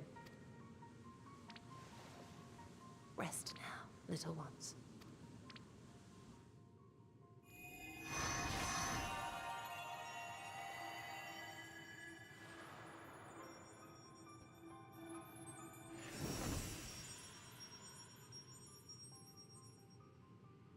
Graha's theory was correct then. So it would seem. But while our second familiar was untouched by void energies, the talisman itself shows signs of degradation. It was, of course, originally designed to shield the soul from primal tempering. It stands to reason that etheric corruption of a different sort would affect it differently. We may need to modify the warding scale's design to account for the 13th's uniquely unstable ether. You've said much of the Void's instability, but my imagination fails me. What manner of place is this broken world? Ah, my apologies. I forget that not all of us spend our days sequestered in dusty archives. Just wanted to say hi. I'm gonna go sleep because, my god, do I need it. Hope you're having fun. Well, thank you for checking in, Luna, to 33421. The more masculine of the Lunas who attend. I hope you have a good rest. We're very big on self-care here.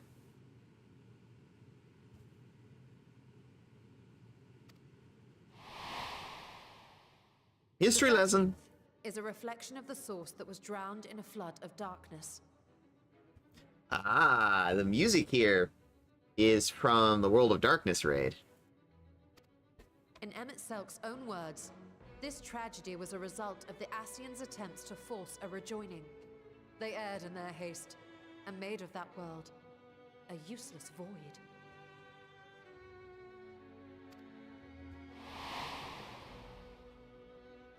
You remember Una Kalhai, the unusual child we met during our troubles with the Warring Triad. He explained the fate of the 13th thus. The champions of that ill-fated world used the stone known as Auracite to contain the power of primals, but those self-same heroes were gradually corrupted by the Auracite's bleeding energies, transforming into fiends with an endless hunger for ether. By the time anyone thought to oppose them, Light's strength had grown too feeble, and the balance of the 13th tipped into eternal darkness. It was Elidibus, as I recall, who rescued Unikal High's spirit from his final battlefield. But I wonder if there were others whom the emissary saved from oblivion. It's entirely possible.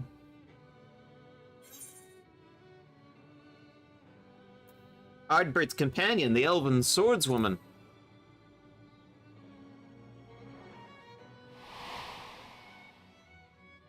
Silva, the adventurer who traveled with the Warriors of Light. And you say she was another of Elidibus's pawn? Yeah.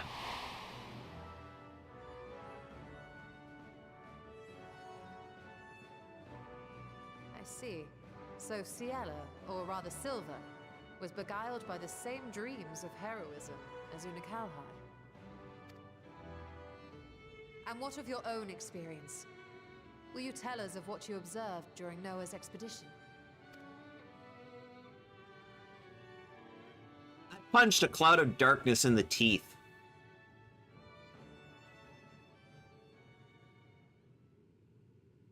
I can picture it now. The sunless, Stygian expanse, infested with legions of ether-starved monstrosities. A void in every sense of the word. What you have described in such lurid detail is exactly why I hesitate to encourage you. We're aware. Worry not, great Vritra. Our journey into the 13th is but the first leg of a longer voyage. A voyage that shall lead us to other reflections, to new mysteries and discoveries. And I mean to be there every step of the way.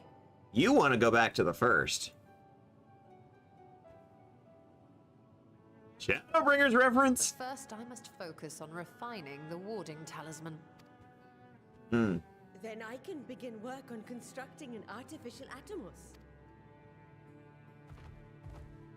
Or I could if I had the relevant manuals to hand. Might I be so bold as to request access to the Satrap's family archives?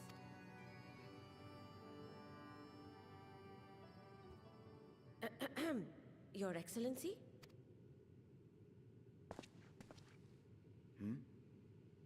Oh, yes. That can be arranged. I will speak to my officials upon our return. Okay. We will see you back in the city then. Mm-hmm.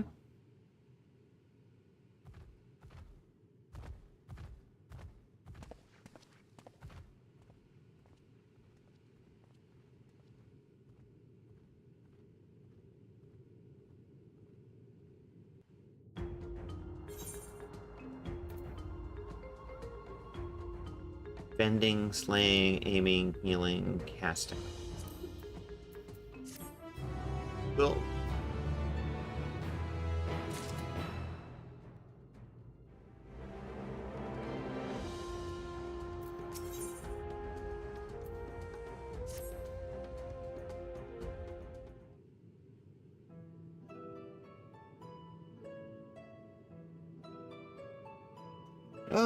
Once Nidana succeeds in replicating the mock Atomos, this door into the 13th will be ours to open. Will you be crossing the threshold alongside us? I realize this is more my endeavor than yours. To be honest, I've no interest in visiting the Void myself.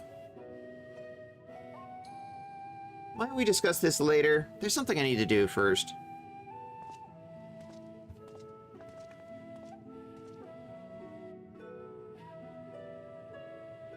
Why does everyone insist on being so secretive?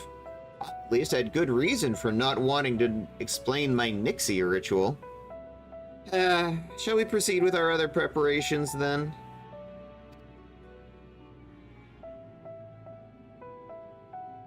As we saw, the warding scale can be effective at protecting the bearer from other sources of etheric corruption. Nevertheless, the talisman's durability will need to be improved if it is to withstand the Void's influence for a prolonged period of time. And I think that is a problem we can address without involving the brilliant but busy alchemists who created it. What do we know? Who do we know who excels at this kind of structural augmentation? Garland Ironworks are already familiar with Void. They were part of the original Noah expedition. An excellent suggestion. As I recall, Sid himself was no stranger to the void and its volatile energies. Yeah, exactly. With his experienced hand at the helm, I have every confidence that the Ironworks can strengthen the warding skill. Come. Let us first visit their operation in Ralgar's Reach and commission their best and brightest. Yeah.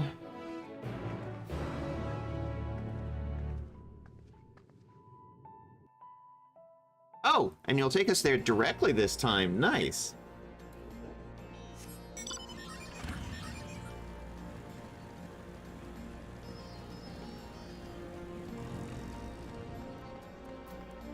So, what brings you here? We have a commission for you and your president, actually, assuming he's available. I'll see if he has a moment free.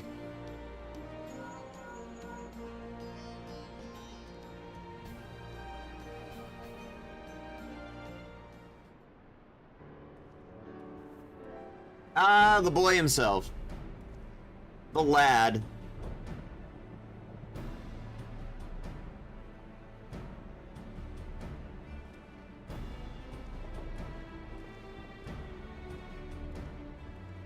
Pleasure as always. I hear you have a job for us.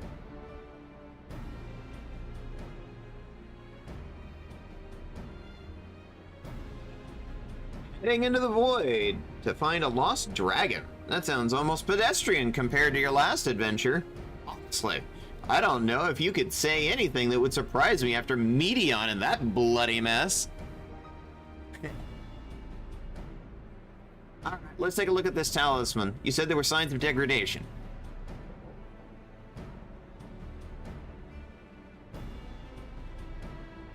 It seems some manner of corrosion is set in around a scratch on its surface, much as the void's corruption seeped into Nero through his wounds.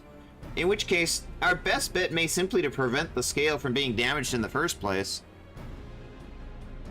How might we achieve that? We have a coating agent for strengthening trinkets and the like. I'd beware of applying any compound that might upset the scale's delicate chemical balance. Far safer to dress it in armor.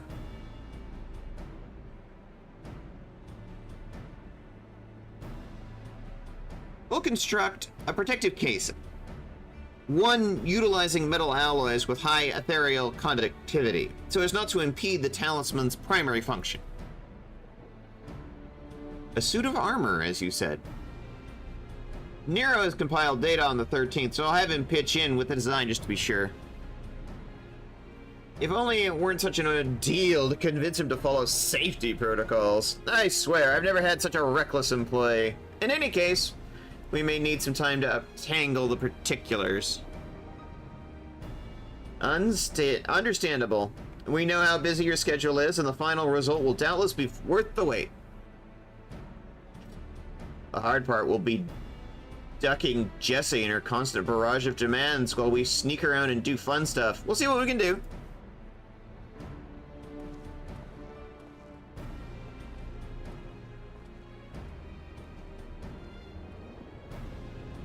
I think we can leave the rest in Sid's capable hands. Let's return to the great work and see how Nadana is getting along with the mock Atomos.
Gestola! The adjustments are going well, I hope? 'Tis a lengthy process, but the end is in sight, yes. That's wonderful news. I myself had some good fortune searching through the Satrap's private records. What I found was a transaction log dated around the same period as when Alzadal's legacy was built. It included a purchase list of highly exclusive alchemical components, and I knew I'd discovered the key to making the artificial atomos. I then visited the High Crucible to commission the materials. After I'd explained my requirements, I was beset by volunteers insisting I allow them to help with the entire project. The usual reaction to someone forcing open a void gate is to run for the hills. Harnish academics certainly are a different breed. The alchemists of old were cut from a similar cloth. The unknown held no fear for them. Indeed, they were ever eager to seek new knowledge, regardless of the danger. And were you not also fearless, heedless even, in your determination?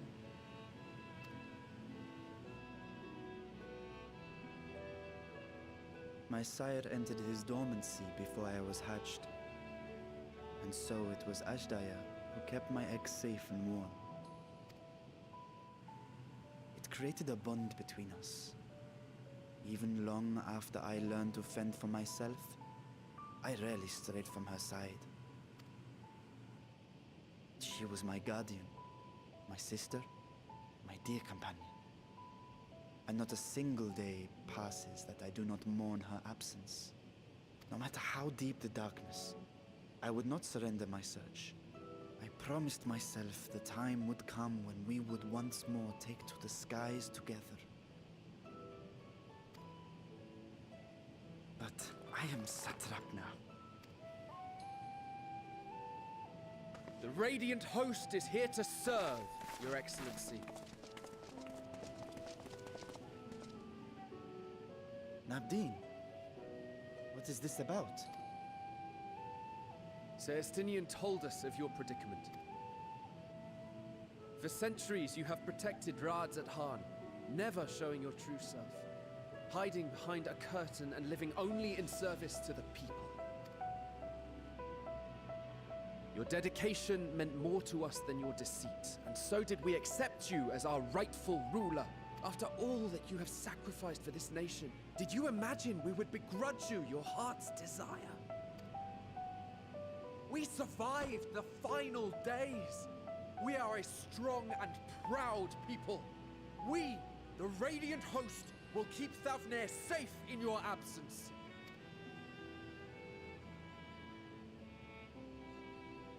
I am grateful for your loyalty and for your encouragement. And yet, Now you listen to me, Varshan.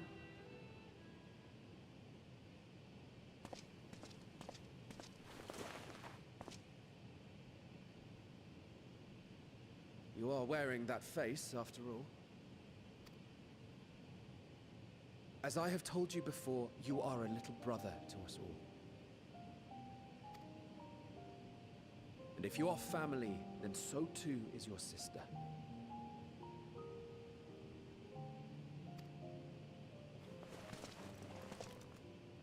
We are there for you if you need us. But do not ask us to sit by and watch while you abandon a sibling you have ached to rescue for millennia.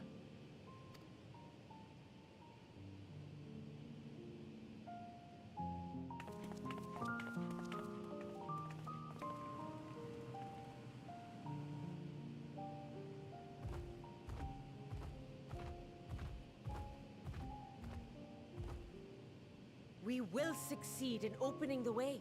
It is only a matter of time. All you need do is prepare to step through to the other side.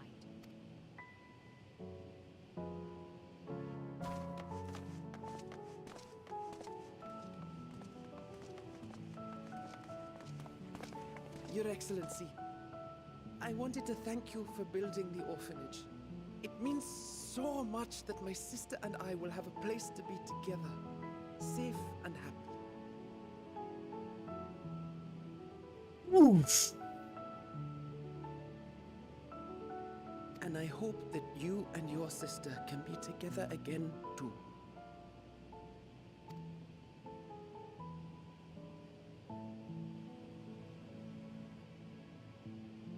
Estinian, you little rascal.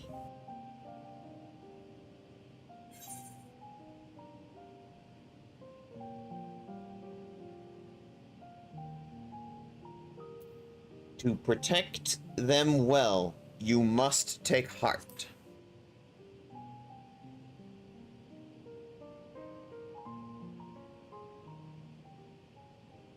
Take heart and protect them well.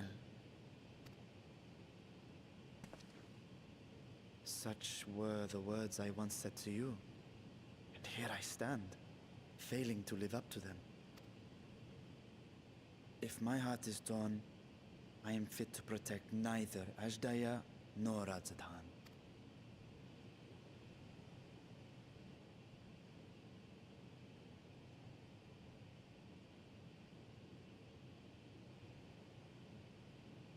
My people, I have come to a decision. Vashan will depart Thavne for a time. My dragon self will remain in the palace, but only to conduct the satrap's most essential duties. While I am focused on controlling this vessel, there may be matters that escape my attention. I rely on you, my trusted friends, to watch over one another until I return. Take care and fair fortune, little brother. Many tears would be shed should you come to harm. I would not dare make you cry.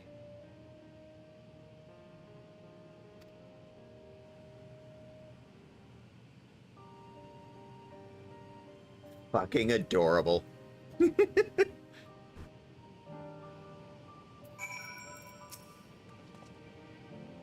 You surprise me, Estinian. For a lone wolf, you've shown an unusual degree of, shall we say, involvement in helping Vitra reach this decision. 'Twas for the greater good. The worm's thundering sighs were keeping his citizens awake at night, and had travelers believing the palace racked by some kind of unusual storm.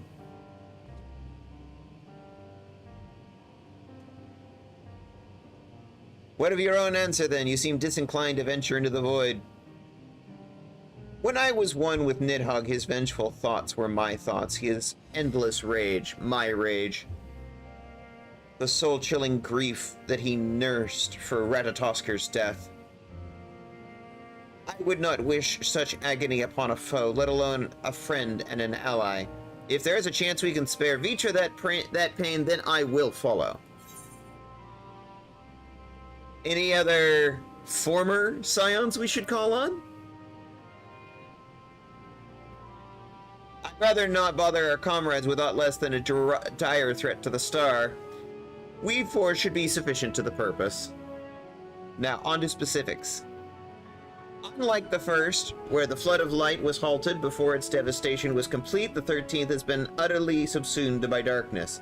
My plan, as such, is to explore the void in stages, withdrawing to safety after each brief foray. It would be more convenient if we had some manner of base camp nearer to the gate itself. One of the palace chambers should serve. Come, let us reconvene outside Megadutha. You have something in mind, then. To Megadutha.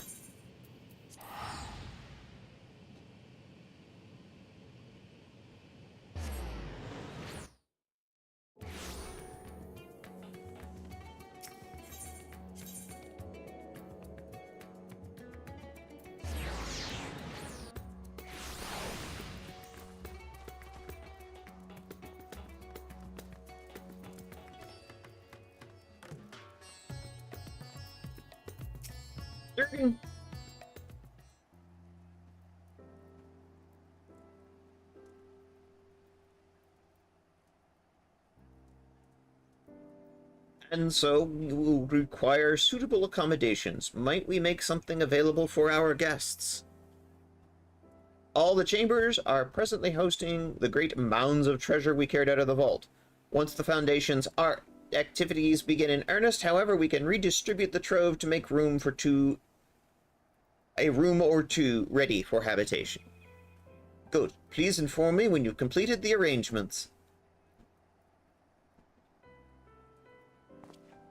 I like their clothes. So bright and colorful. As you've heard, we will have you settled in Megaduta in due time. You are ever most gracious, Your Excellency. You risk yourselves to aid me in my search for Azthaya. Providing comfortable quarters is the least I can do. I only wish we knew more about our destination. The gods only know how long our explorations might possibly take, and what our chances of success might possibly be. Succeed or fail, I'm grateful to you for convincing me to make the attempt.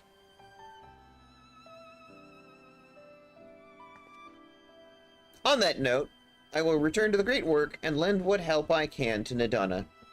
If you've preparations to make ere we venture into the 13th, now is the time. Okay.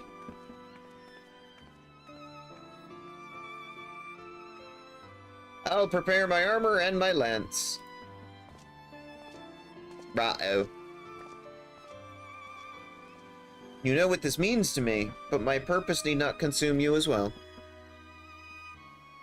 You're headed to another world. Find what joy you can in the experience. For you are a traveler and an adventurer at heart. This I know.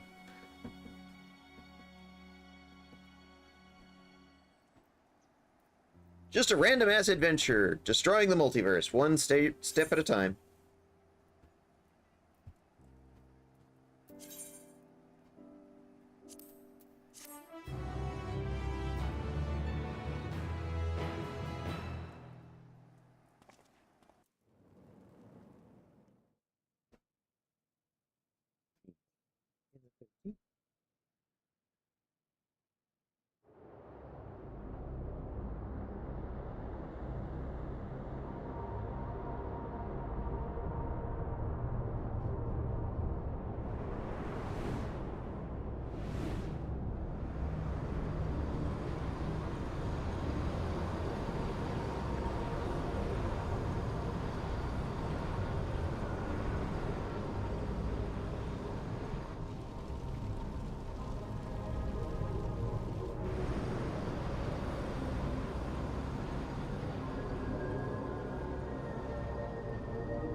Thus I am returned.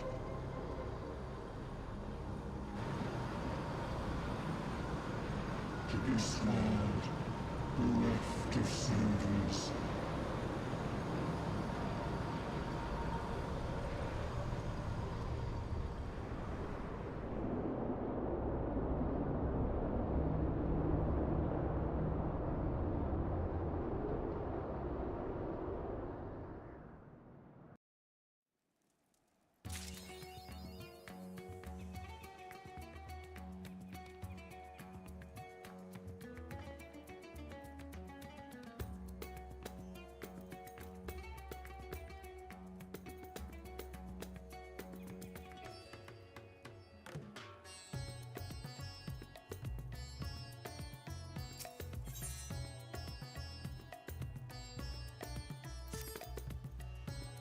Excellent timing.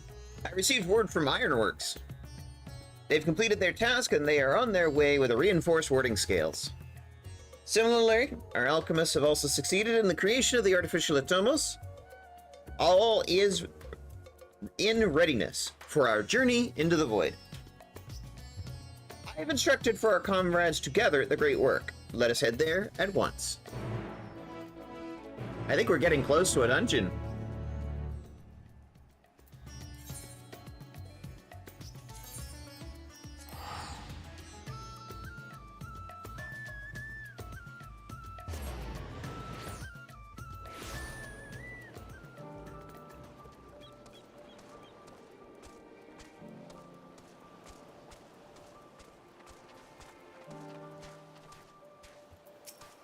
It's like an Thomas, only smaller.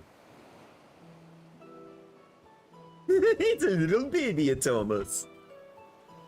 There you are. I present to you the fruit of our alchemist labor, the artificial Atomus. Though we've yet to put it to the proof, its aether is practically identical to that of the original. A truly remarkable feat in such a short period of time. Alchemists have outdone themselves yet again. Small wonder that they are the pride of Razatan. Indeed. Well, shall we?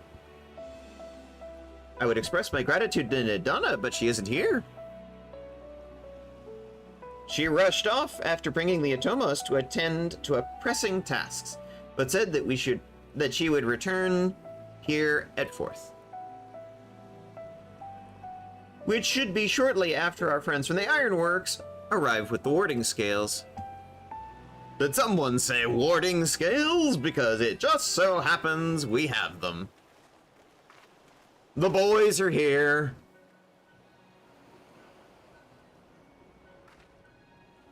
Right on cue. Tis good to see. Tis good to see you all again.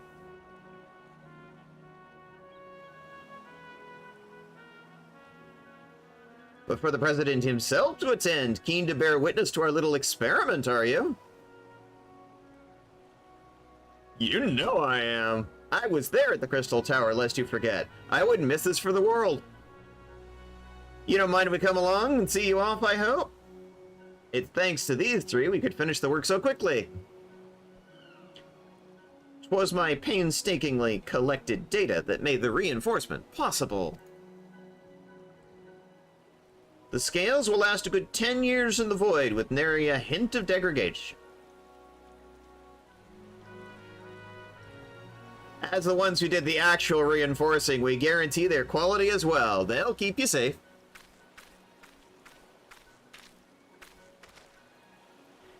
But enough bragging. Here you go. The boys do good work.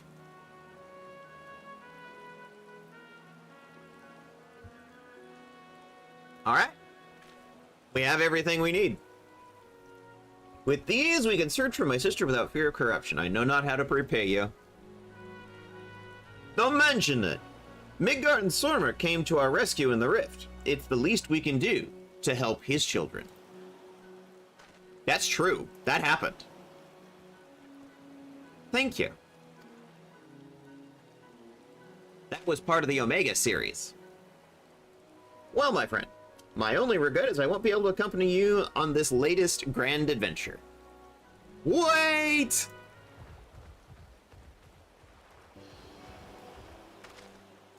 Nadana, is that the matter?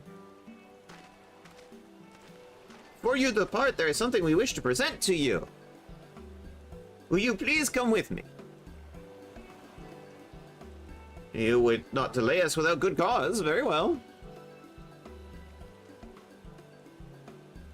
Forgive me, my friends. I'll be at a moment. I shall be just a not.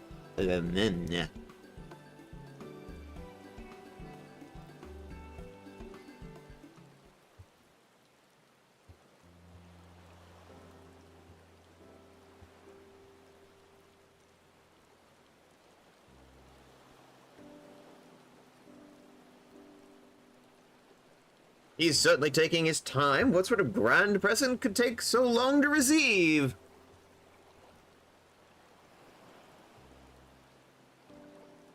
The kind that'll help him in the void, I presume. In that God's forsaken place, and need all the help he can get. But you, of all people, ought to know that, eh?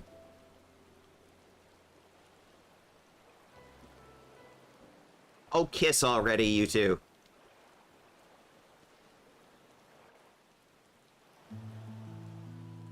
There's no heterosexual explanation for Sid and Nero. None at all. None whatsoever.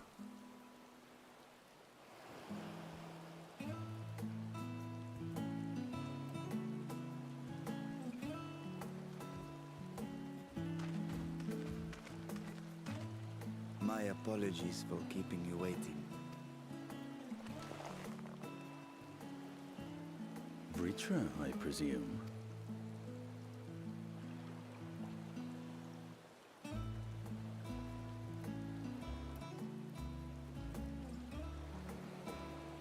Indeed, this vessel now serves as a host for my eye.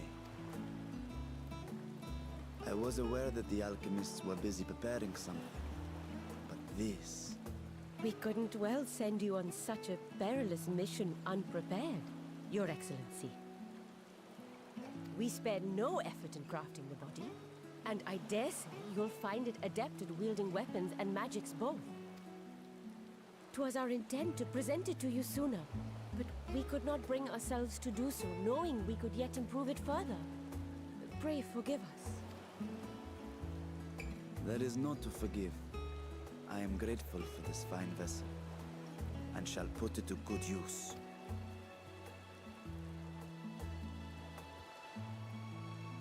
Again, I ask that you watch over Radzatan in my absence. The dangers we go to face are great and many, and I fear I will be unable to give matters here due attention. And in opening the Void Gate, there is ever risk that Voidsent will find their way into our world. Rest assured, we are more than prepared. Our soldiers have been training under Master Estinian. On my honor, we will not suffer a single fiend to pass. So, think only of your mission, Vashan. Ah, but seeing as this is a different body, perhaps we should use a different name. Nay, Bashan shall suffice. Though I may have thus grown up, I am as ever a little brother to you all. As you say. So adorable. Well then, Vashan. And best of luck.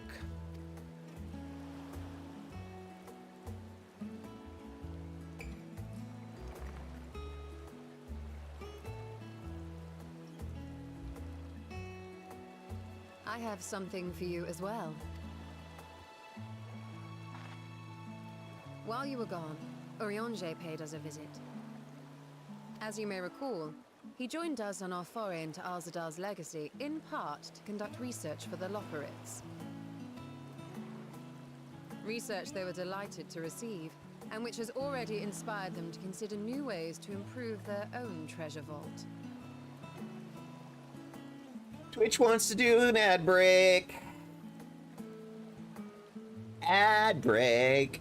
Remember to get something to eat, something to drink, cycle your fluids, take your meds. Be right back, 5 minutes.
We let Twitch have its drop of blood, as it were.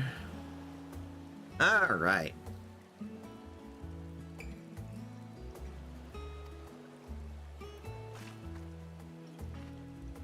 As a token of their gratitude, Living Way entrusted a familiar relic to Urianger.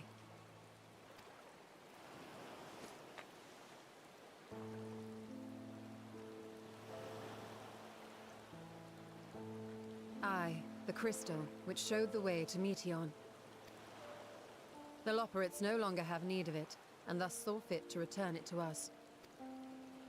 Harboring the power of light, it could well aid us in our mission in the Void. And who better to bear Hydaelyn's gift than her chosen champion?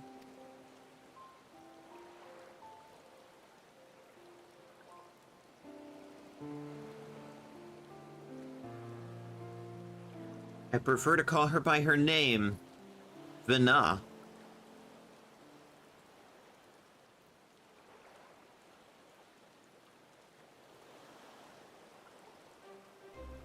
If there is nothing left to discuss, then let us depart. Our boat awaits us in Akyali. Okay, let's go.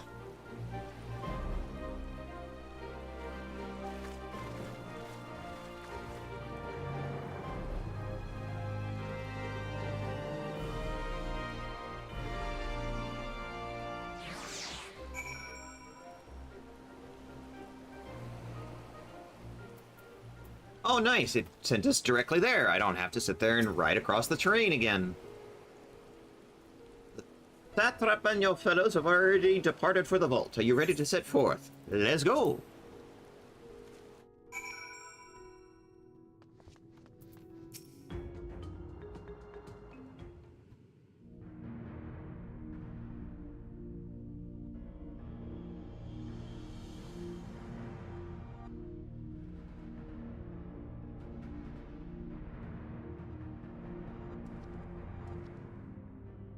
I shall now lift the seal. In the name of Al-Zadar III, I cast open this door unto the void!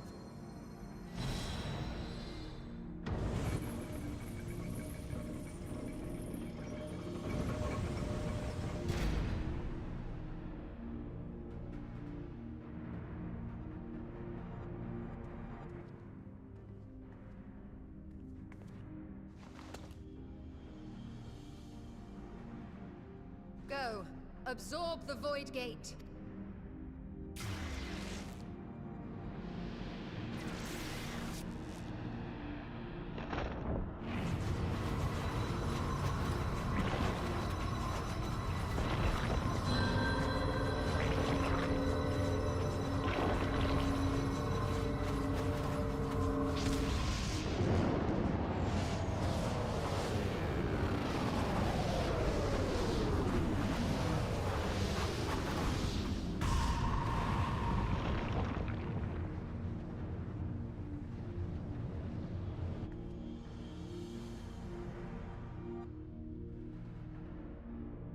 It worked. We should have no trouble passing through a gate of that size.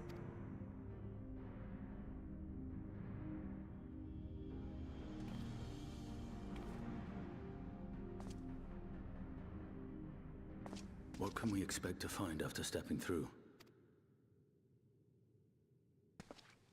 On my previous foray, I emerged in a castle swarming with void scent.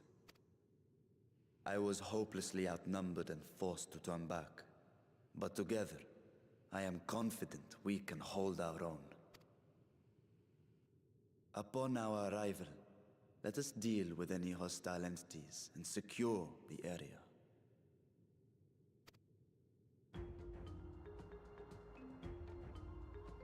The command of our mission, I leave in your capable hands. In the event of battle, I shall adapt my tactics to complement your own. Should we require healing, I can provide it. 'Twould be a welcome change of pace from my recent havoc wreaking. You can white mage, or you can black mage. And you can tank. Take heart, my friends, and have faith. I presume you've got a We DPS. will brave this broken world and rescue my sister Ajdaya.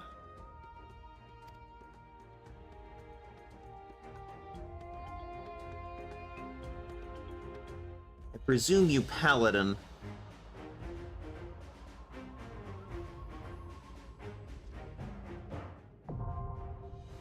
The Fell Court of Troya, now accessible. New dungeon!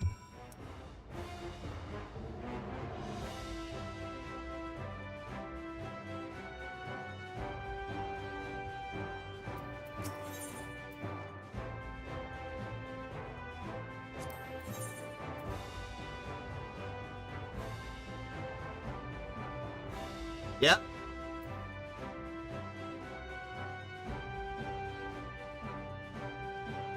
Alright, let's talk for just a minute.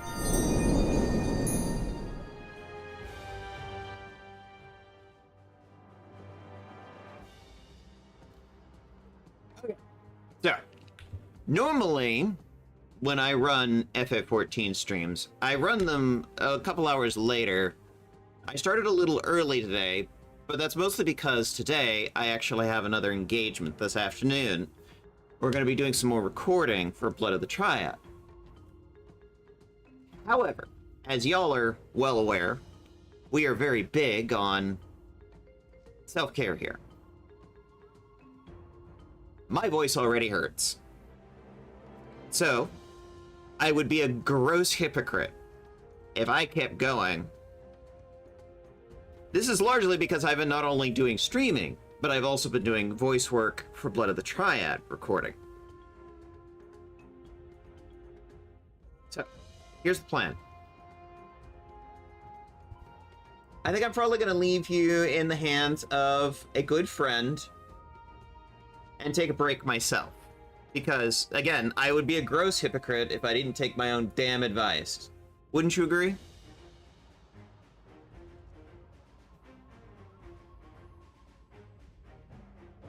Now, tomorrow I am going to be back with Pathfinder Wrath of the Righteous. Exactly, Nexu. Exactly. I will leave you all in a good friend's hands. Tomorrow I'm going to be back for Pathfinder Wrath of the Righteous. Friday we're going to try and finish Baldur's Gate 3 for the third time. But this time we're actually in the finale, so I think we'll finally finish it. And hopefully we'll get a better ending this time. And then Friday evening, 6 p.m. Pacific, 9 Eastern, we're going to be showing Episode 2 of Blood of the Triad 2099.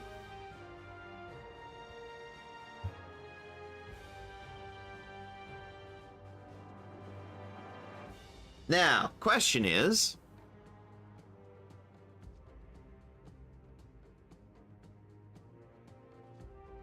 who should we visit?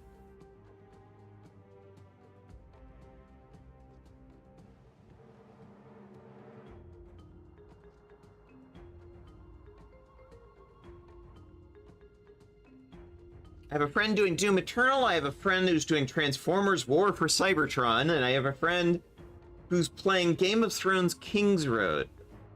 What do you think, chat?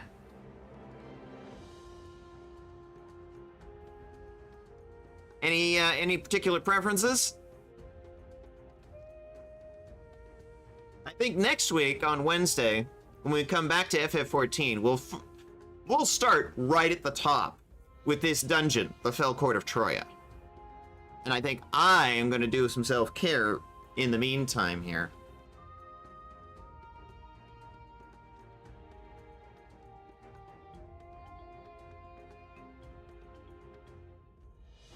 Alright, if Chad doesn't have a preference, I want to watch some Doom Eternal. So I think we're going to go visit one of my Eldenwood friends, the Indiana Minotaur.